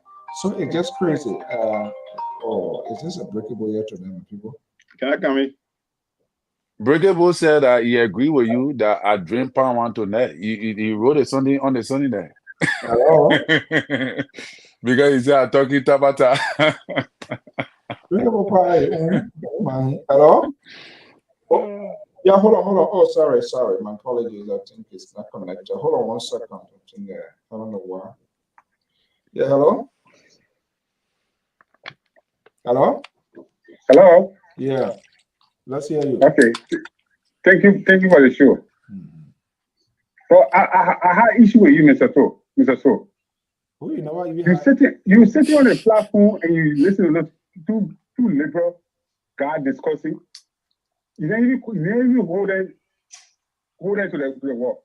Hey, yeah, no. I hear it. No, you are Breakable Toya. No. In 2007, 2008, 2009, 2010, 2011, 2012, 2017, all men were in our country. You have the Pagino 67, Pagino 57. What? All men were there. Pagino 57, Passenger 57. They have it in our country. Even from Waterside to go on Broad Street, there's 30, equal 30, I know 30 groups, 30 boys. You have baby in the hand. Go all the Broad Street, all the way to the Prime Ministry. 7 o'clock, 7 p.m., 6 p.m. People say everybody running all in the store because everybody coming. But when people sit down and don't make it out of politics, you say you're on politics. And so in politics, in power, it's only politics. You got a country that for the day, like we funded, the security system is not correct. Recently, a girl was killed to Balame Junior. We are in power. The same thing happened. The girl was killed, Balame Junior. The entire sit down here and say, when you go, during the time, 8 o'clock, people running the house. The other people I want to shoot out that in crops that who. And you, Mr. So, you went abroad there. And you sing and then say the scene. You don't even could have did it. You say, no, that's fair. What you talking? What is it? Say set out agenda. It doesn't mean agenda should be only for CDC or for unity party. When you set a system, it's an agenda. Agenda for this thing to be done in our country. Even when our party live on there, it's to continue our agenda to meet the goal of the country. That's what it's saying. You know, agenda is similar as system. So if you set a system and say, okay, see the country, children are not going to school as a president in power. I want for now up to this year, we have to put in place that they children to go to school. So in a matter of fact, no school fee or do this one. When that person coming, the next president coming power, when that person live on there, they had to continue with that system to meet with what the other president said. That will make the country be very benefit for what for the country. Okay. But if you say, oh, because the government in power, they live on there, so it's everything. And what I said, the man said the reason that Labrador has begun of State is when president leave power, they have still direct in blood and white letter. If that president coming in power, they read a little bit. The mistake are there, all the good are there. If you verify a mistake and continue with that good, you will go better and the country move out. But because if you want to change your own agenda, you make the country beyond. That's what they say. But you say, oh, is the agenda not correct? Agenda not being a president that in power get agenda. It's a system. It's a thing as agenda. That's what I'm saying. Thank you for the show. Okay, hold on 1 second. Ain't now hold there? Yeah. Okay, you said it for now? No, okay, 1 second. I want to talk to you.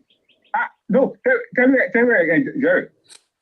You say you talking about Jefferson Koji. Where you came from to become president in your power? Where you came from?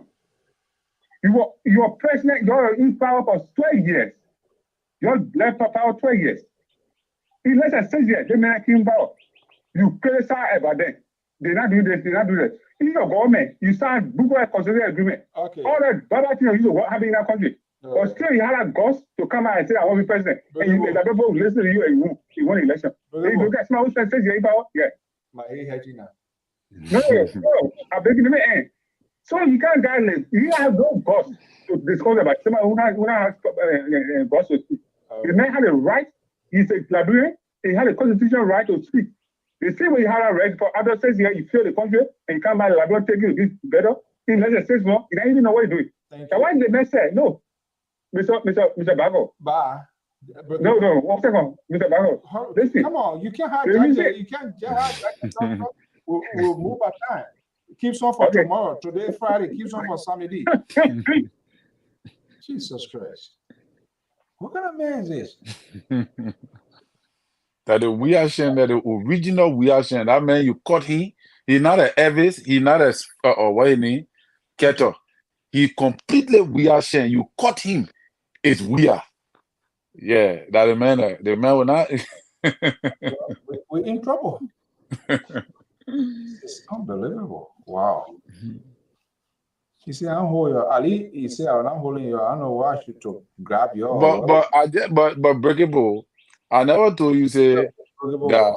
Anyway, I mean, I can speak. People to express here. We already out of time. Breakable express. Yeah, but I mean, these are the challenges. Those who make these rules tend to be the chief violators of these rules. So it makes it very, very, difficult. So, I mean, I don't know. And all of these people, they come, oh, we want to do this, we want to do that. When they get there, it's the same old thing. They have, until we can set, even in our own way of doing things, you have to set priorities. Something must be first, something must be second. You must have a goal and to work to it. But you can't just be like an octopus. Hey, Mr. Solo, good to have you here, and David Guay as well. You can't just be an octopus in so many places at the same time. It's not possible. It's just not possible. You got to identify something. I need to fight with this one here in 2 months, 3 months. Let me get this one achieved. Let me get this one. But you just throw everything out there and you think you're going to get it. I don't think that's going to happen. Mr. Bacon. Yeah. I enjoy what you didn't say breakable. Breakable is my whole y'all. I'm not going to dignify. I'm not going to dignify any 50 yards this evening. Before I call it about that, I'm not even going to dignify any 50 yards this evening. So, sort of real cool man, 50 yards. So that's it. See that 50-yard talk. Thank you. 50-yard talk. So I ain't even going to. But so go ahead before. I know you're about to say something. But here's a question though. Education system is a serious matter in our country. We'll talk about rice, we'll talk about this. Today, we are sitting here because I personally, my mom called Panda to send me to school. Told Panda from Riverside to Nima, from Nima to Tabata, all the before I could get education to back up books. At that time, there was no car running our home. 3 days walk. When they made the sacrifices for some of us to be here today. May her soul rest in peace. And today, if you go to Liberia, most of the parents, even though we hold the government responsible, at the same time, we hold the parents responsible too. Today, children having children. And it is sad, Mr. So. They having what? I said children having children. And it is sad. I forget what, It is sad. And let me say this. Most of the teachers that taught some of us, we had ultimate respect for them because they were not there to compromise. But today, maybe because of poverty or because of people not taking pay, but the teacher then, they send a pamphlet, you got to buy it. Or you buy the grade the next day, the next year, you get promotion. And you cannot even defend 10th grade. Today, when I can remember, all the same age group, there were competitors that we want to see your knee on an honor roll list. When they put that list coming up, you want to see your knee on an honor roll list. Today, they don't even care. Someone said that even in 10th grade, we ask them to speak, you be like, what? You in 10th grade? So our education system need revamp or whatever, reconstruct. Some people just naturally bad in public speaking. I don't understand that. Even within government setting, people, former minister like Mombolo Getawe, right? He's not a public speaker, but he is a very damn good writer. Yeah, they got people like that. I mean, it's always. No, I agree. Yeah, so that one is a different thing. You ever heard of former VP? He called it administration. You say, "Oh, are they administration? Are they administration?" So it always. I'm not a good public speaker anyway. So I'm not a good public speaker. So I'm not a good public speaker. Well, they know how to. They know the audience. No, you are a good speaker, Mr. Bacon. So, So I just want to throw this in there too before we go. People talk that rice is a national security threat, but I think that what Mr. Bacon said, you see, education. You don't think it's a national security? No, education to me have higher national security threat than rice. Health is a national security threat. In fact, what to me is a serious national security threat, Mr. So, is corruption. 2 minutes or more we're gonna. Why, when you do go at the end, you always bring Tabata?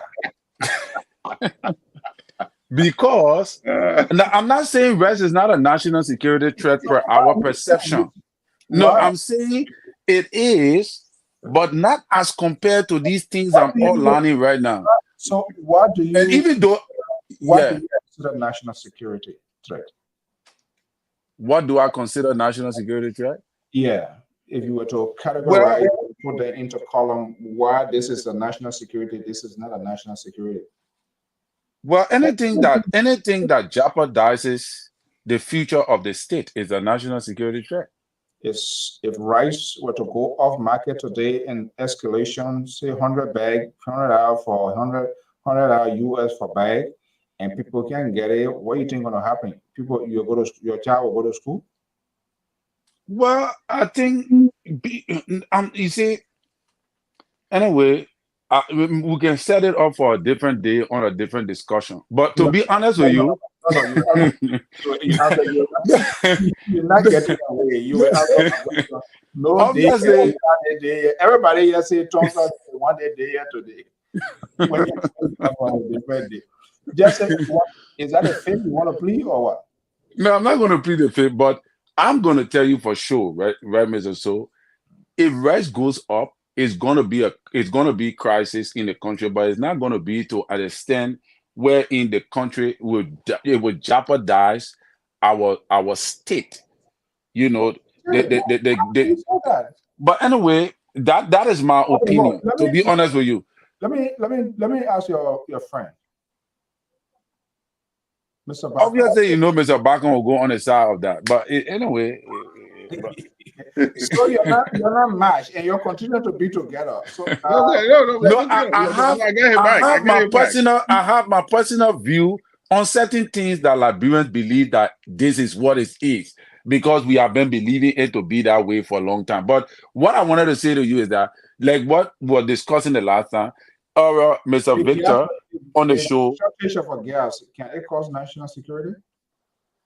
Definitely. And that's why I say there are several other things that could be national security threat than rice. Only rice shortage is not a national security. The rice shortage will create some level of protestation, but it will not jeopardize our state. What potentially be the end result of the protestation? Well, the end result of protest. People protest. What are they protesting for? First of all, if to say anything for that matter in the country, once once the people can see that the reason why this thing that we really need is short is because of corruption, people will protest to bring the. When they are protesting, what technically are they requesting? What are they asking for? What is their demand? It depends on the issue at bay.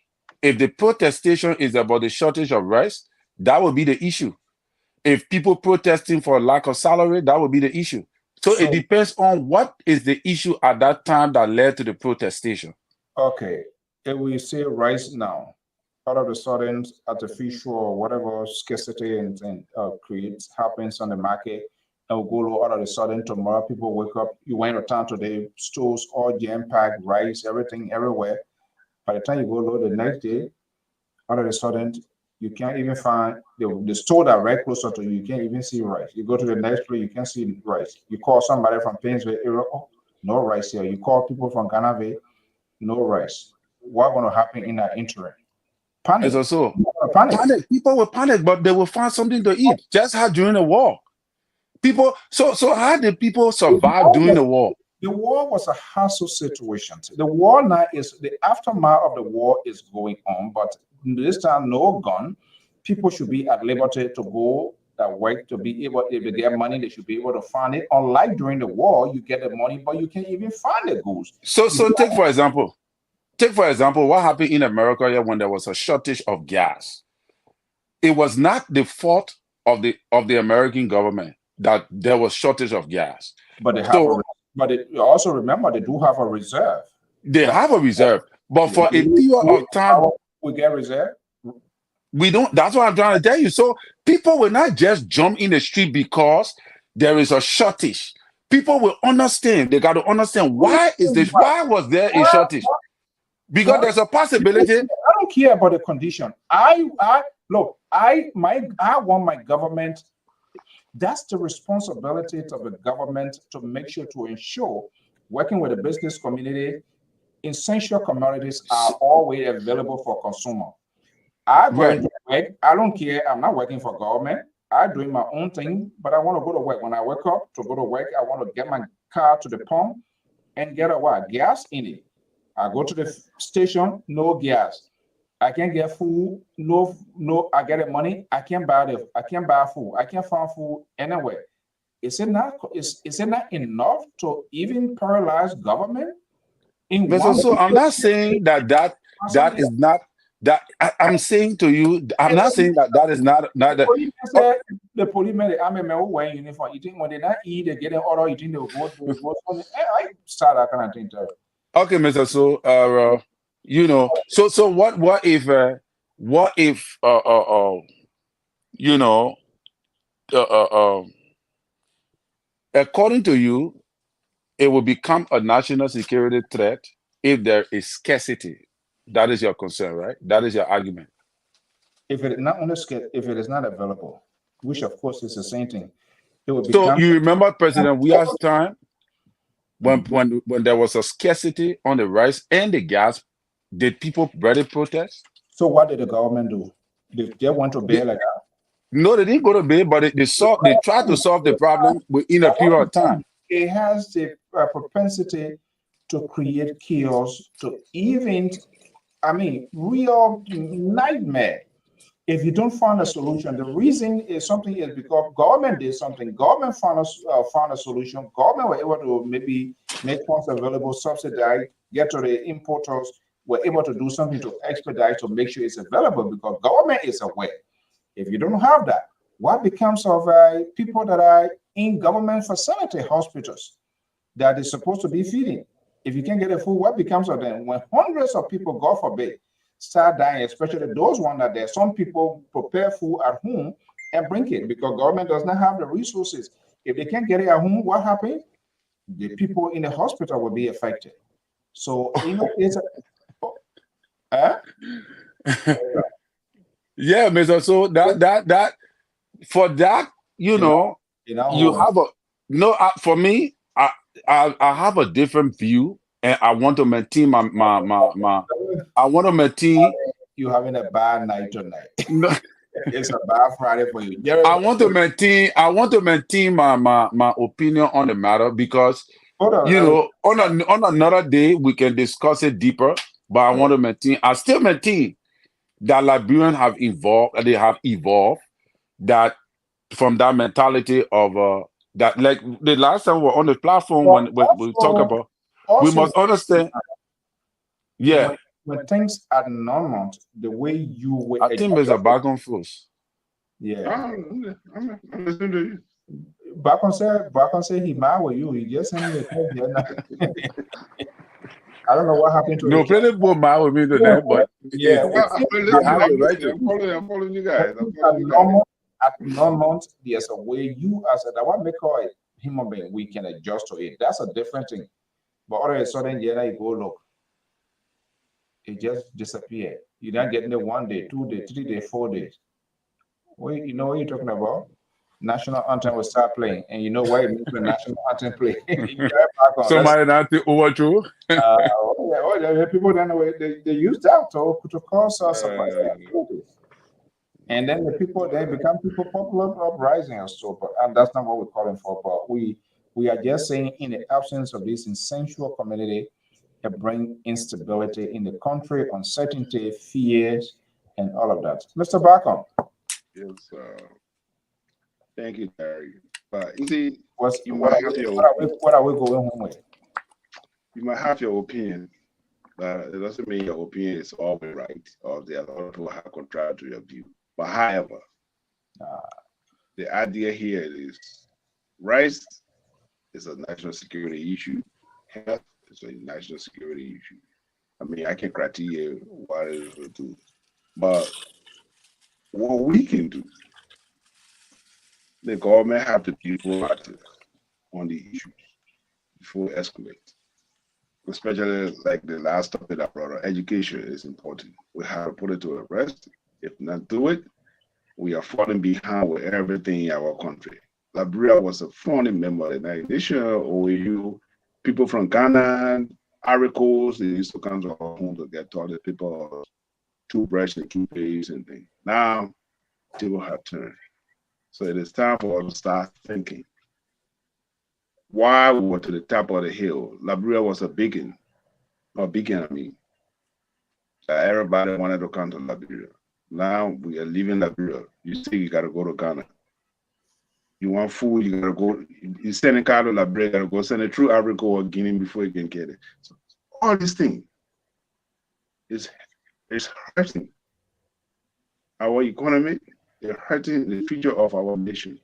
So that's why I want us to go to table tonight. It's time for us to start thinking. Why? That we were the big of Africa. Everybody wanted to come to that one like Liberia. Today, we are to the bottom. It is time for us to start thinking. Okay. So if I wish you were in Liberia, then I was gonna make you to experiment something. Right. Not even America, not even Liberia, right here. Don't pay don't get your woman money to go do her grocery this tomorrow, the next day, 2 days. That the letter H will change to something. You know, there's a that man there. That's a cool one. You will not be honey in Liberia. You call you good. That's a cool one. Why we here, honey? Your woman gap in the gas going outside. That water she will take you here. The mother did that goes and then you not go and take her out to go eat or go do something. Yeah? Our wars came not because of rice. Our war came because of marginalization. Terry, Because of discrimination. I agree with you guys. Tonight, I agree with you guys because they want to hang on here. No, I agree with you guys on some issues that you guys are saying. But what I want to say is that our wars, we didn't fight war because of rice. We fought war. Yeah, I know. We fought war because Liberians were marginalized by one group of people. And the next, the other man came there. We trusted him, and we know what happened. So Liberians did not go to war because maybe there were no rights. So one way or the other, the aspect of that thing that took place in 1979, it was more than rights. It was something that was already building up because people were tired with the dictatorship of the Americo-Liberian rule. People were tired with it. And the politicians too, that is why they said Congo man born soldier, Congo man born rule, native man born soldier. Congo man born rule, native man born. It was on the foundation of corruption. That is what I'm saying. That in my opinion, corruption is a national security threat. Above everything, I will put corruption to be number one because the war in Liberia came on the foundation of corruption. And until today, the reason why President we are out of power, that people were vindictive, people were getting hyper, and a lot of protests went on in the country. The protests that took place June 7th, that almost led to an insurrection. It was on the foundation of corruption, not rest. Liberia problem had never been rest. So, but however, I'll leave it there because you guys beating me to death is okay. But that's my view from the history that I have been reading. Do you need a life jacket to get out of that water? I have to send it from Rhode Island here to Minnesota, or I should ask Cece or Edwin to bring it today. Oh no! If we bring Cece now, forget it. I will run away because you know when I met Cece in Minnesota, I said, "Oh, that guy that can be the way the man face can be on the internet is different from the way he look in real life." Cece, when we interact with Cece, you see the gentleman in him. He's a decent guy. But when he on here, just to say, yeah. But yeah, it was a good thing. So your liberal is thank you, Mr. Bacon. That's good. Liberal, I made a mistake. I told him what I want to do. So he said, "Oh, I'm not coming, but I will catch him." Okay, guys. Have a pleasant evening. Yeah. Okay, folks, that's how we're going to conclude tonight's program right here. It's on LPR. To all our viewers, our listeners, my man Power, thank you for calling in. Since I didn't hold in, you came, you held up to them. That was great. Thank you to Mr. K. Kratted, John Kratted, Atot. Good to have you here. To Variot, Freeman, Maximo.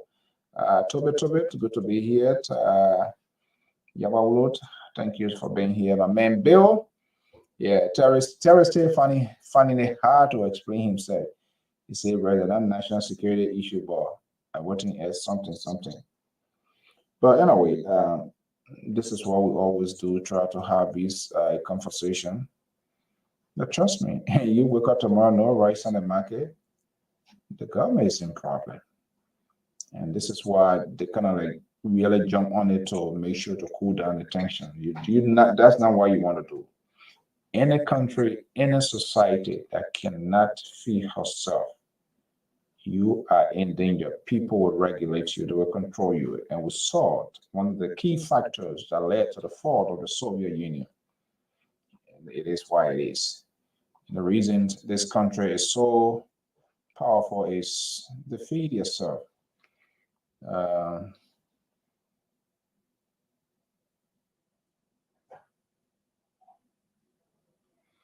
Yeah, I mean, actually, for you to say Liberia, we are, and for some reason we are just unable to find our right footing to discover or to find solution.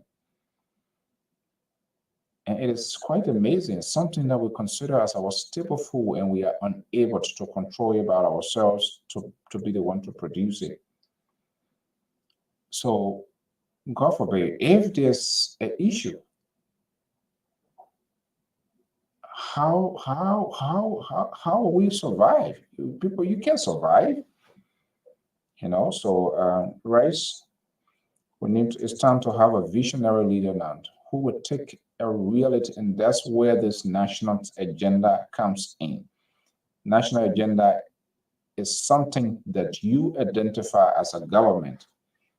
I say, hey, we need to do this, and it must be done within this time frame.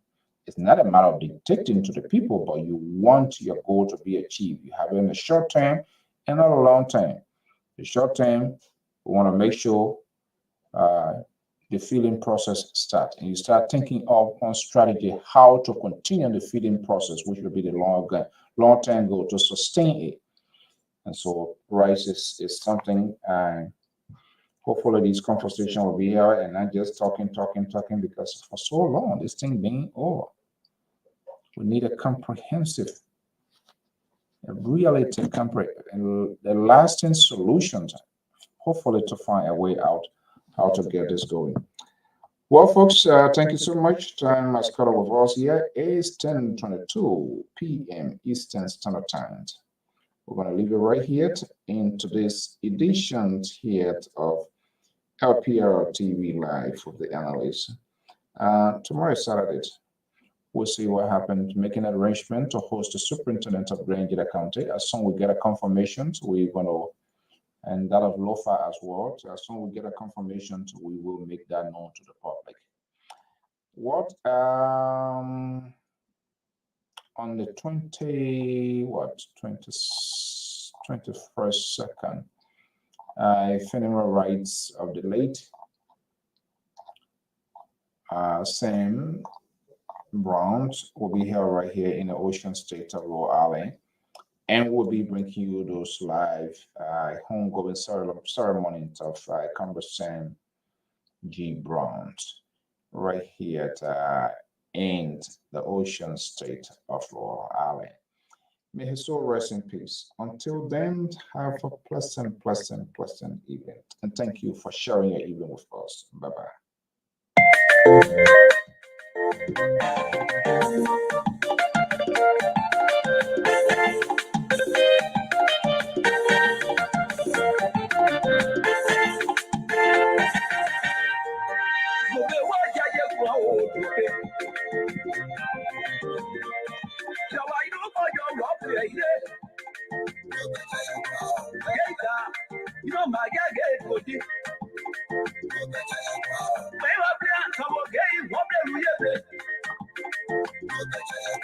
Barry, Jerry, Mayano, Money, we did a baluga.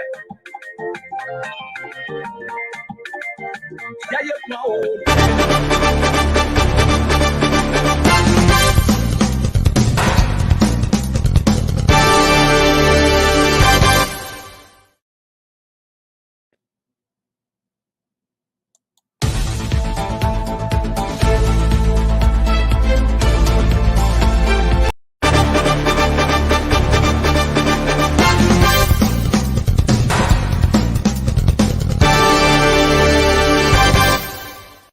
You've worked for months to bring your or your client's event to life, but unfortunately, the world had another plan. In reality, the only thing you lost is the venue. We take your vision for hosting a virtual conference and bring it to life online. No matter how complex your agenda is, we produce a smooth, engaging experience. Call the Liberia Public Radio today and schedule your event. Our number is 682-433-8802. If you prefer to submit your request via email, please send the request to liberiapublicradio2012@gmail.com. Our staff are standing by waiting for your phone call.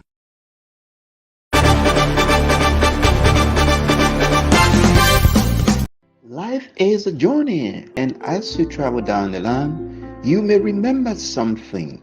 The joy and tragedy in a story manner. I'd like to remember that at one point of my life, growing up was very, very difficult for me as a child. The Liberia Public Radio gives you the opportunity in a live interview to express your past. In this program, I Remembered. I remember, and I will never forget my day of salvation. And I remember growing up as a child, when I lost my dad, it was a very terrible time of feeling. Join Benjamin Tibet, our international correspondent, on +225 07 4770 9404, +225 0505 675438. I Remembered, the podium where your voice is heard.